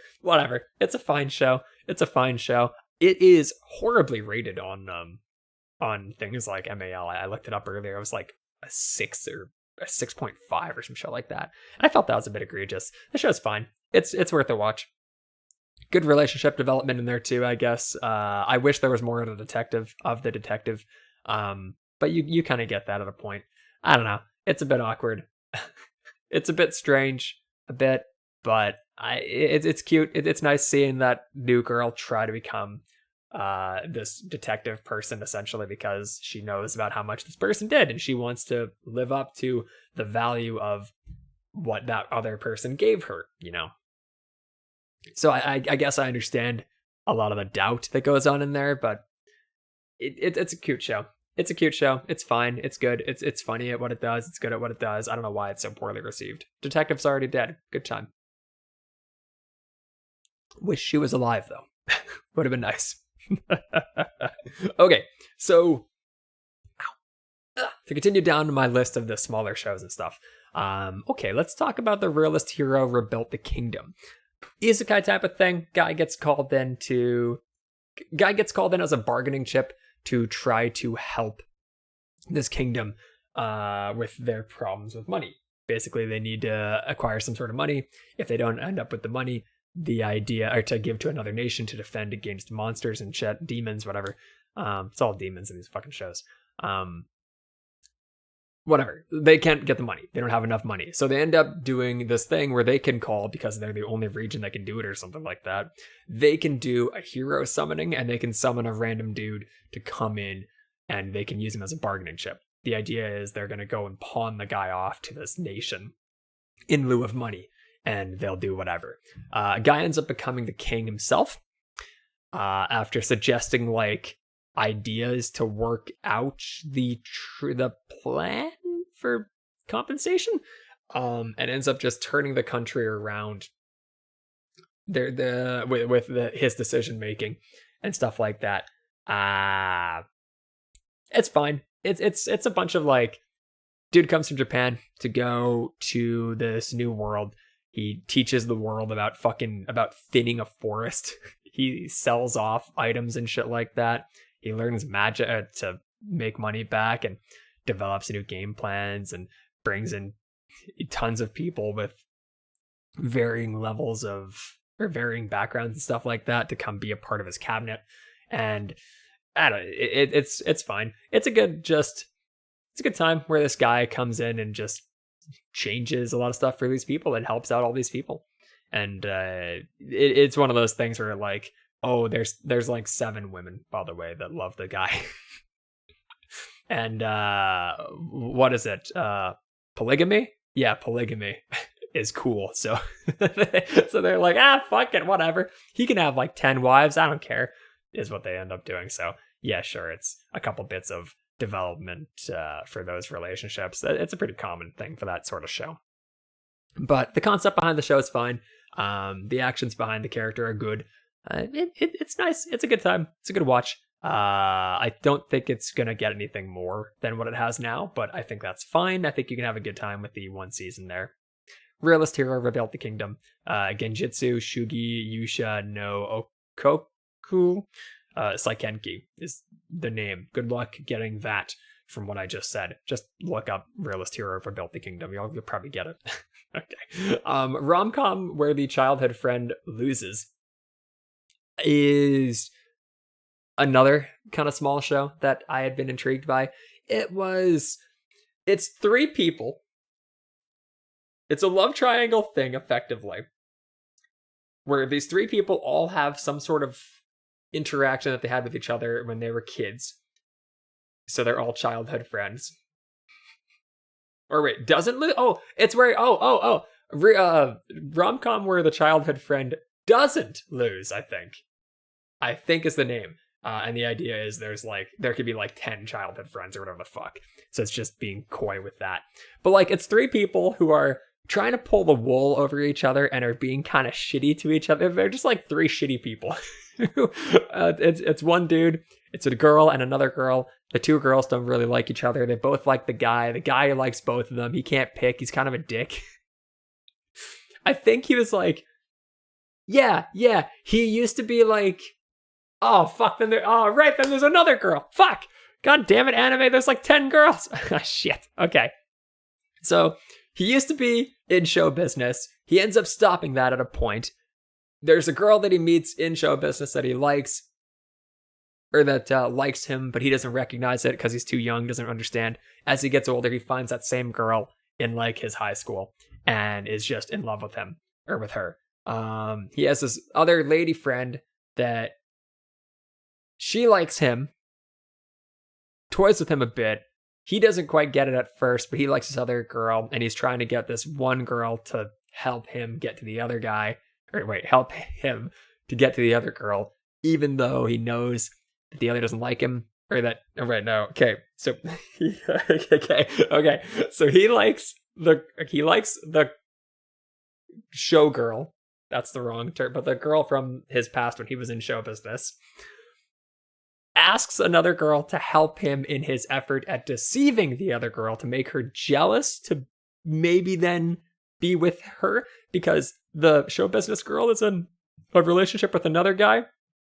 But turns out that was fake to get the other guy jealous, like the main dude jealous. And so it was all a lie the whole time, and she's always liked him. And he didn't know that, but then he had the whole change where he likes the other girl. So that's the whole thing. So he gets back into show business effectively to be with the show business girl.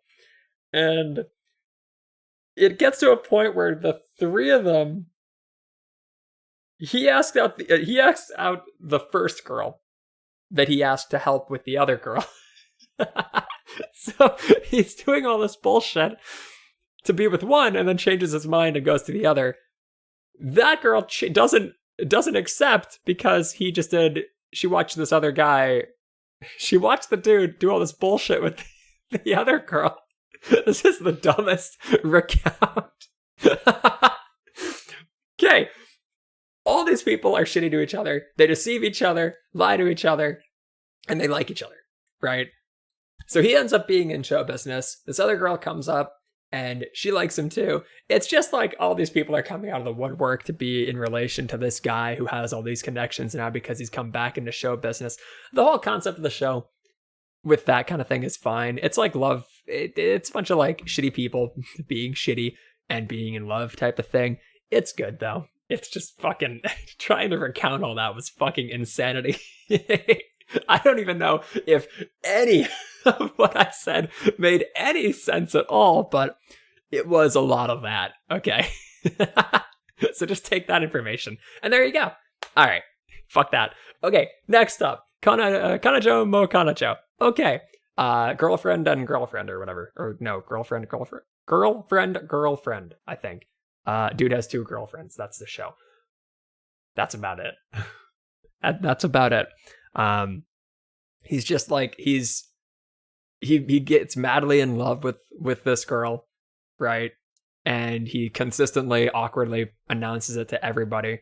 And then this other girl comes up, and he doesn't want to say no to her because his heart skipped a beat or something. So he convinces the two of them to both be in a relationship with him. And they're trying to like work that out, and they're trying to come to terms with how that whole thing goes. And then there's like two other girls that want to be there too, kind of, sort of. Harem show. It's fine. It's whatever. It's kind of funny. Probably worth a watch. Basically, everybody, all the girl characters are actually pretty good in that show, really. There's like a YouTube lady, like the whole thing is she uses her titties to make a lot of money. So that's like a whole thing. So that's kind of lame, I guess. It's whatever. It's funny, I suppose, though. She's kind of maybe on the lower tier of all the other people, but whatever. It's a fine show, I guess. Just a tad abnormal, I suppose you could say. The next one. This is one that I'm actually kind of. It's a good show, I guess. It's fine. Kanojo. It's good. The next one, the second season of Standing on a Million Lives. Weird show where it is kind of lost in what it wants to do. It's like a comedy thing where like, oh, these people have to go into this other world and they have to do this whole thing, to try to save this world or else they will die. And the whole concept of the show in the first season was like, we're just doing this to continue it on. We don't want to die. The main dude, he like gets roped into this whole thing too, by these two other girls. And then I think at the end of the first season, there's like a new girl gets brought into it, but whatever. So there's three of these girls and there's this guy that are all roped into this thing. The guy ends up deciding to and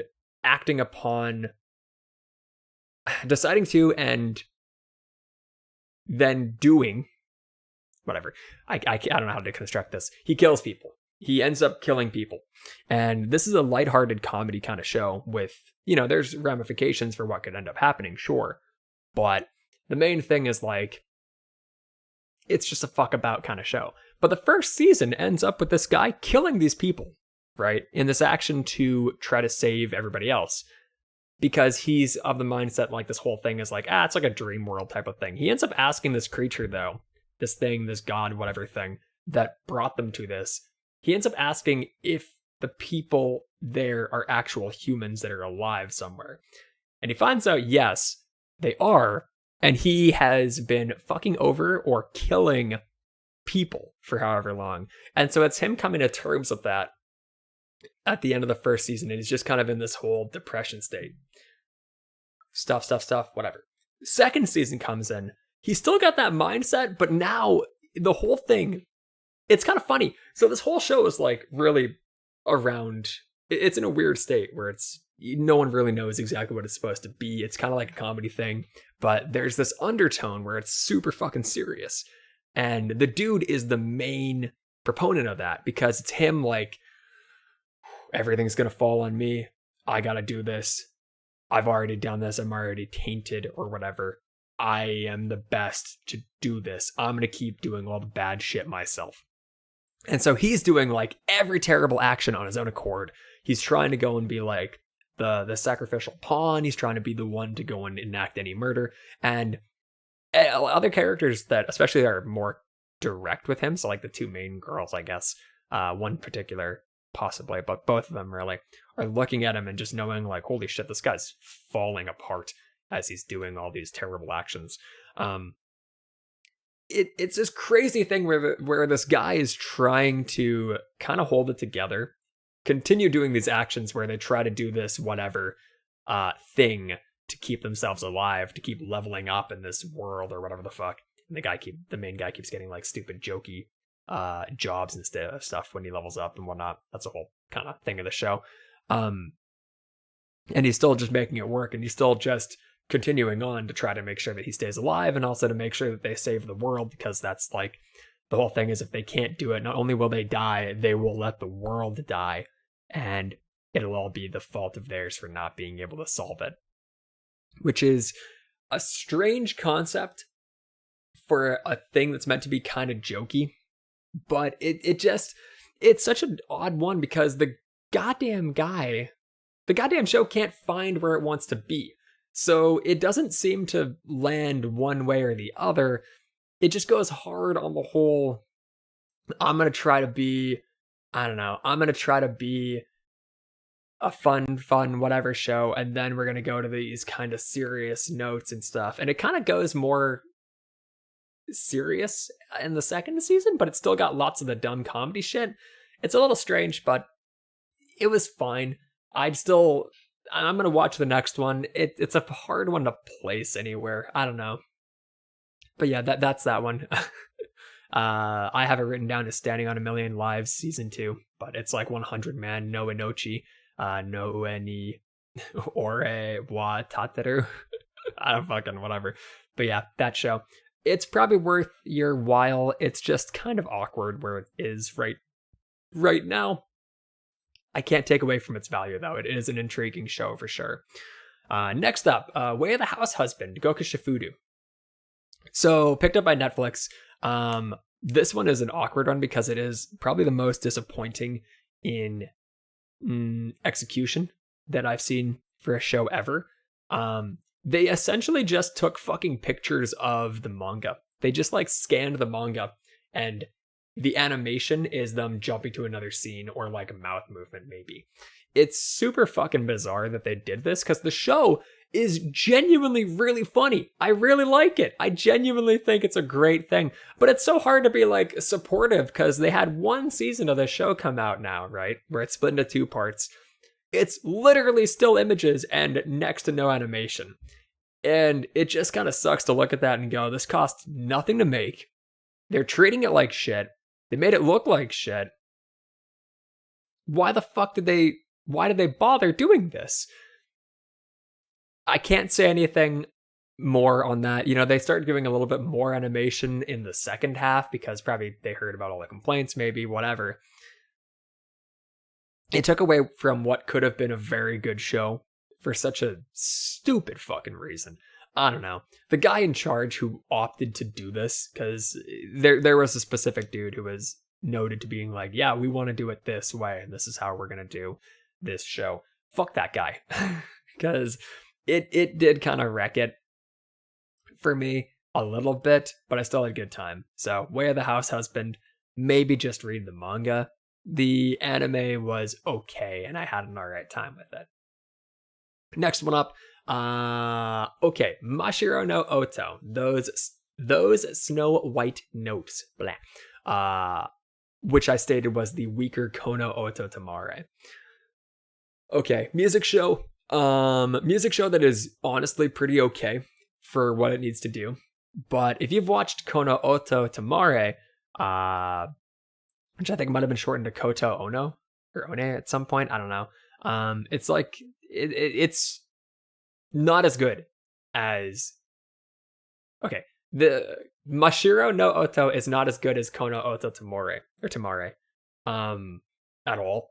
Like, basically take any good part of Kono Oto Tamare, which was a good show where like it's these valuable and interesting characters that are having these horrible, like, that have all these reasons for why they are the way they are, and you're seeing them and you're starting to see the value of them, and you're understanding where they're coming from to why they're there and whatnot, and all their actions and why they're doing what they're doing and how they're doing it and how they became the people they are.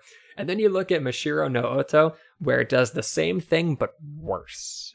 Everything that it does is like a little shittier, a little broader, a little quicker, and with less value and more idiotic. It's like the same concept, except there's not 3 people that are being real music-y. There's not like 3 main dudes, you know? There's one main dude who ends up he has a shitty mom, who's kind of a bitch. He has a brother who's kind of cool. And he's got these classmates that one likes him and the others are like just helping in the music thing. And they join his team to aid him. But they don't really have a ton of value. And the main guy is kind of just a bitch the whole time. And he's super shitty and super unsure of himself, which, whatever, you understand that. But like, he's just a dick. He's just a fucking dick. And he's not as interesting as anybody in Kono Oto. I don't know. If you liked Kono Oto, or Kono Oto Tamare, you'd probably like Mashiro no Oto as well. But it's definitely the weaker version of that. I'd still give it. I mean, like, clearly, I gave a lot of stupid shit a watch, I guess. I don't know. It's okay. It is okay. If I had to pick, I would 100% just watch Kono Oto, though. Scarlet Nexus. Didn't watch this one myself for long, because I did keep up, and then I thought, I want to play the game. It's one of those ones that came out with a game attached to it. People split up Starts out with these people together fighting this thing. They split up because it turns out this one person could see a vision of the future at a point for where the other individual fucks everything up, and the aforementioned individual tries to tell that first person to not allow it to happen. Basically, girl hears from the guy in the future to kill the guy. So they end up splitting up and trying to go and kill each other, kind of. It's like this thing that is being developed by someone in relation to the dude. It's kind of wacky. There's been some good things with it. I would say maybe play the game instead, as you'd probably get more from the game, though. Like, I'm not describing a ton from the show. I'm also an hour and 50 in, good God. But like, it's one of those things where it is a valuable idea, and having that anime exist is good, but it'd probably be 1,000 times better if you watched, or if you played the game to then watch the anime. But I've heard decent things about that anime in general, really. Next up, kind of similar, Shaman King. I've not watched much of it. The art style kind of similar to the reasoning behind Tokyo Revengers. I just thought it was lame. It is also a remake, I believe. That like, apparently this is a huge show in, I think it was in Brazil and Mexico. Like, it's wildly popular there specifically. So it just came back. It was a huge thing. Can't say a thing about it. Combatants will be dispatched. It's the precursor to Konosuba. As in, it was by the guy, and they don't have any relation to each other, but like, a lot of the comedy is kind of similar, although it can be a bit more crude in Combatants Will Be Dispatched. Great show, though. I had a good time with Combatants Will Be Dispatched. I'd say it's kind of a more horny version of Konosuba, I guess you could say. But again, it still had a lot of value to it as well. And it was funny. It was enjoyable. The stakes were interesting. Kid gets killed or something, almost gets killed. Kind of crazy. The best I could say is it's early Konosuba, I guess, and it is still good, if that has any merit. It is still good. Combatants Will Be Dispatched. It's good. I'd give it a watch. The actual concept of the show is like the guy's part of an evil team or something like that, and they're trying to take over the world. So he's trying to take over the galaxy, I guess, because he goes to another world to join a military to fuck people over in that world. I don't know. Focus on the comedy chops of it, and you'll have a good time. The actual concept of the show is interesting, I guess. Like, it's fine for what it is, but it's not a big deal. You're in it for the comedy, and it's good at that. It is good at that. Not the final, my mistake. There's one more that I want to talk about before I get to the next one. Remain, which I was watching along the same time as Bokatachi no Remake, so it kind of got in my head a little bit, and it might have fucked with some other people that did the same, where conceptually, you might have tried to relate them because of the correlations in naming, I guess. But this dude loses his memory after he wakes up in a coma from like 3 years of absence, right? He used to be this swimming star, this huge guy, this big star in Japan or whatever. Gets in a car crash, and he goes comatose, and he loses his memory. He ends up falling back in love with the idea of this. Wait, did I say swimming guy? It's like polo. I think it's polo. Yeah, I think it's polo. So he does this. He's the best guy in Japan or some shit like that. And he's trying to relearn it. So he's kind of getting back into the meld, kind of whatever. There comes a point, and the whole lead up to all this stuff is like him trying to refine himself and trying to learn and trying to build his team. So he gets his team together. He gets all these things together. His parents are watching him kind of become again. His sister like blames herself for being part of why the accident happened. So it's knowing her whole thing and seeing her kind of emotionally come back is a huge thing there too. So that's nice. But okay, so it gets to a point where like things are going good. They're going good. He fucking like, I think he slips and falls or something like that. Or I can't recall exactly what leads to it. He loses his memory, or he hits his head again. And his memory comes back. he ended up losing what he had gained for the past year or whatever. I don't know. He goes into the coma, right? He comes out, no memory. Then he does whatever. All that stuff there, gone. Loses it all immediately. It's gone. And now he's back to where he was before because, oh, I know what it was. He saw like a video of him being an asshole because he was like reviewing old footage of himself, trying to learn as to how he can be the big swimming guy again or big polo guy again, whatever. And he's realizing, oh, fuck, I was a piece of shit. So he was a dickhead the whole time. And he ends up going back to that. And it's just like, it's just everybody kind of going like, okay, we knew this guy for however long. Fuck, he's a dick now. What happened? Oh, this is what he was always like. Oh, shit. Well, we all still want to do the polo thing, don't we? So they try to keep this team together. The guy is still being a dick. The main guy is still being a dick. The way that it closes out is he's still a dick, but the whole concept is he's kind of coming back to, he's kind of melding the two personalities he's had a little bit, where he's still an asshole, but he's kind of understanding what it's like to be not an asshole, I guess. He's just being less of a shitty person now, and it's kind of coming into him as a person. He's evolving with that. So that there's, I don't know how much of I want to say with it and how much I can say even. It's just, he's a dick at a point, but it does end in a nice way. The whole concept of it's very good. I thought it was very nice. Even when he became a dick, it was still an interesting watch to be like, oh, you just look at the guy going, what a fucking asshole. Why is he doing all this stupid shit? There's one romance aspect to it too that is alright, I guess, but they don't focus on it too much. So that's in there, I guess, if that's your thing. But yeah, it could be decent. I don't know if there's any more that's going to be coming from it. If that's it, I feel like it did leave me wanting more for sure. So if that is it, then I will have the idea of, okay, well, it could have been a lot larger with more things going on, whatever. But for now, I can happily say, like, that's fine for me.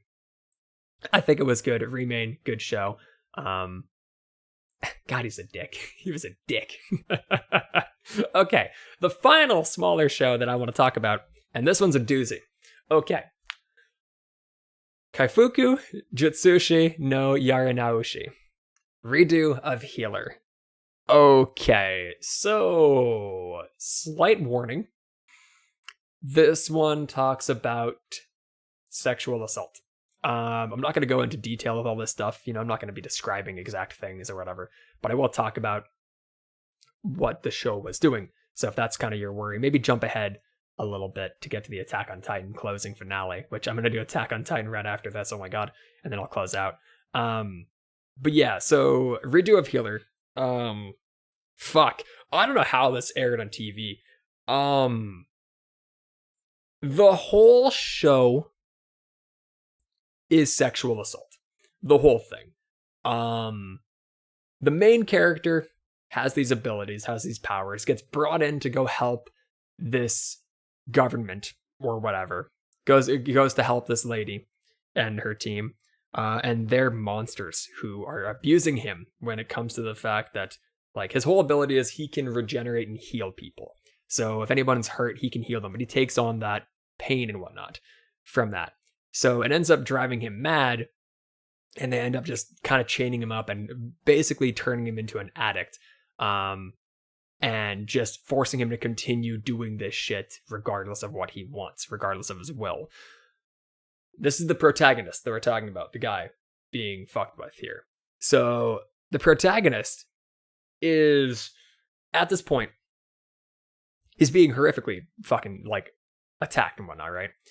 What happened is, this is fucking, it sounds like porn. It is porn. Fuck, I don't know how this is a fucking TV show that was on TV. The fucking semen of a hero is strengthening to people. Like, if you have hero come, then you say you strengthen a person. So in the first episode, a maid immediately comes on to him and, like, forces him to come inside of her and shit like that. It's fucking crazy that this is a thing that they got on TV. I don't understand. It is flat out porn. There's totally pornography that just follows that exact thing. There's no way there's not. But yeah, so first episode that happens, and there's like people lying in wake, like other maids waiting to go and do the same thing because they all want to do this. People all want to do this, apparently. So here's the deal with that, right?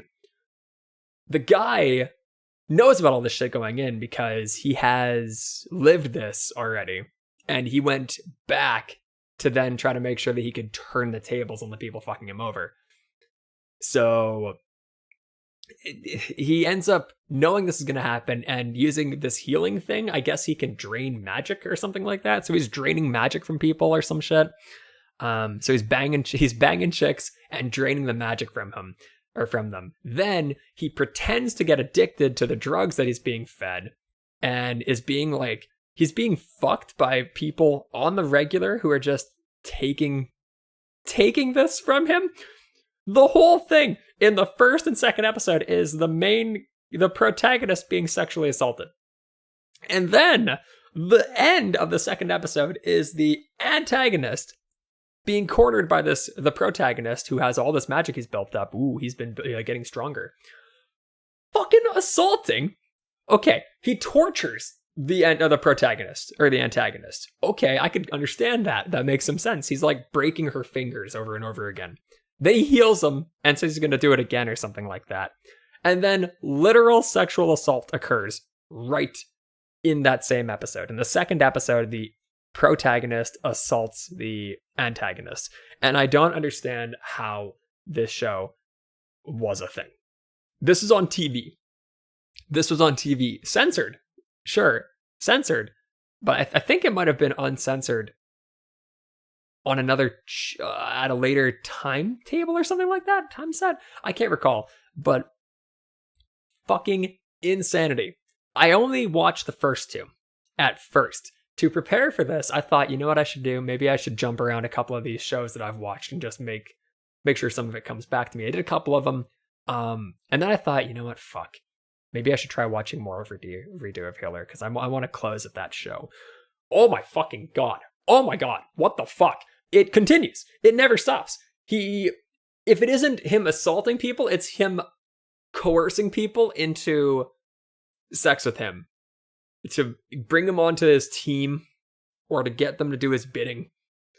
I don't know, man. In that show, I think he assaults 2 people directly and then coerces 2 others. But even then, you can use that coercion as assault too. I don't fucking know. I don't know, man. It's crazy that was a show that's on. And then even crazier, it was one of the most popular show among women, apparently. So that's probably going to be on for a long time. I bet we're going to get more adaptations for a while. Because that's likely a demographic that they want to hit more, I guess. It's fucking weird, though. It's a tough thing to put on. Like, I don't know how you watch the first episode. The second episode, there's like screaming and trying to leave. And it's just fucked. I don't know. I figured I had to talk about this show in some regard if I was going to do a 2021 retrospective, you know? But like, oh my god, I don't understand how this was on TV. It is fucked. So yeah, that's Redo of Healer. That's all I have that I could say there. God damn. It's fucking weird too. Like, oh my god, how they closed the show out with, first off, more assault, I'm pretty sure, yeah. And it's also like what's it called? Not mind wiping, mind breaking type of shit, which I think is the term used. And then like changing the whole personality of these people that are being assaulted. I can't talk about the show anymore, man. I don't know. It's fucking weird. It's a tough thing to put on. I don't know how anybody could finish the thing. That's there. Enjoy. All right, to close out on a more interesting note from all that, we've talked about some of the biggest shows and some of the smaller ones from the year, whatever. But I left out one big ticket item. It's in the thumbnail for the thing, and it's the thing that most people are likely aware of when it comes to anime right now. Attack on fucking Titan, dude. Attack on Titan, the final season, part 1, came out in 2021. The second part of it is going to be out, I think, in a couple of weeks, actually. I think middle of January, it is going to be having its final part there. Okay. I left this for last for a couple of reasons, but Attack on Titan is an incredible show. It's probably the best anime that there is, and it was the best that there is right now, and for the past couple of years maybe, and it had been surpassing TV in popularity for a while. It has been making more mainstream waves than I think most people would have suspected. It's crazy because it's such a good show. Like, it's so good.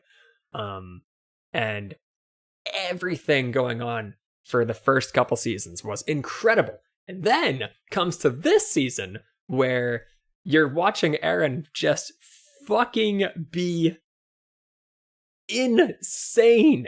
Insane. I'm trying to remember where things are at right now, but like, holy shit. He's he's invading other nations to try to fight and continue fighting on to save his people, to keep this whole thing going. And he is directly causing, or at least being a part of, so much death and horror on both sides.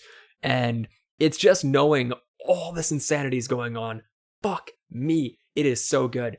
Having these people just be horrified by him, all his friends just looking at him and thinking he's gone insane and needing to stop him, and just not being aware of what they're supposed to do, and then every action that is going on within their military that's going on because of Eren and because of his decision and because of the people, the Jaegerists and shit like that, all doing all this crazy shit.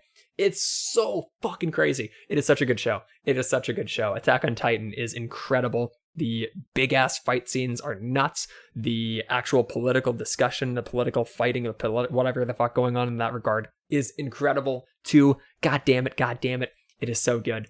If you had to say anything, I guess you could say the CGI that they did this season, because another studio took over. The CGI is more common and is a bit shit, I guess, but it's fine. It does the job, and it does everything it needs to be doing for this show. It doesn't take away from me, I don't think. I would love it if it hadn't been CGI'd, but we'd be in a situation that we're in with 86 right now, where we can't watch it because it is riddled with delay because of this thing. So I don't have a big problem with it. I would have liked it to not have been CGI, but ultimately I don't think it takes away from the show or anything like that. So yeah, that first half ended. We don't know what's going on right now. The dude is who knows what's happening with all this. There's so many things that could be done. There's so many unanswered questions, right? Can't wait for the next part. Here's the deal with me. I've read the manga for this show. I don't read many manga. I don't read any light novels. But Attack on Titan is one of the ones that I did go to completion for. If you don't know anything about how people have perceived it, that's good. I'm not going to say anything in particular. Don't look into anything else. Be excited for the show if you like the show and you want to keep watching the show. I kind of hate that I spoiled it for myself by reading the manga, because I would have loved to have it just all play out directly in front of me and I could see it happening, kick back and enjoy my time. But I didn't do that. Here's the deal when it comes to this whole thing. My opinions and my thoughts when it comes to the manga and how things maybe play out with the rest of it are kind of influencing how I feel about the upcoming season. I'm excited, but I know how things are going. At least I think I know how things are going, and they can put me in a state. They put me somewhere which maybe, I'm not going to say if it's good or bad or whatever the fuck, right? But it's getting me like, I'm giddy. I'm excited, I'm worried, and I don't want to see it end. But I'm excited for everything. I can't wait to see everything play out. Oh boy, I cannot wait for all of this. And hey, if I get to do any more of these podcasts, I cannot wait to have a conclusion watch of the Attack on Titan final season. And I can't wait to talk about that when it does. But for now, another big show I want to chat about. Yeah, I had to do it. Wanted to save it for the end so I could close out with that and maybe tease a potential future project, I guess. Oh boy, Attack on Titan is so good and I cannot wait. But yeah, That, wow, that was a lot. That was 2 hours and 10 minutes of me just jabbering on about anime on my own. Oh my god. I know I wasn't very descriptive of a lot of stuff, especially early. I didn't say a ton about what's going on with like Midoriya in My Hero, you know, and I wasn't going in depth on every character in Demon Slayer and ReZero and all that because they're the big shows. Everybody knows that shit. And again, I didn't think I didn't want to have it take too much time, and I've been 2 hours long. Oh my god. So yeah, thank you for watching, or well, watching, listening, what have you, all this stuff. I wish I could have streamed this. I hate that I couldn't have. It's such a bummer, but at the end of the day, it is what it is. That was episode 1 of Weeb Shit, or well, Weeb Things, I guess. And yeah, that was my 2021 retrospective. I look forward to 2022. I cannot wait for more anime soon. My god, I can't wait for a ton of this stuff to come out with more episodes, more seasons, and I cannot wait for the finale of Attack on Titan. I actually have to go find what I'm going to be watching this next season because I don't know. But yeah, so that's the end of this episode pretty much. I hope you enjoyed it. Thank you for watching, listening, what have you. I don't know when the next one will be. I don't know if the next one will be me solo. I have no clue when it will be at all. What I do know is that I need to go to the washroom, and I had a great time with all of this. Thank you. Thank you from the bottom of my heart. Yeah, I've been Cedric. If you need to find me on Twitter, I'm at STOOPIDU_. I know, stupid name. Someone jacked my other one. I'm on Twitch at twitch.tv/STOOPID_U. You can check out my subreddit, Free Game Findings, reddit.com/r/free game findings, all that kind of stuff. Yeah, all those things. So thank you so much. I hope you enjoyed, and I hope that I can do more of this sometime soon. Have a good night and whatnot. See you later. Bye. Happy New Year.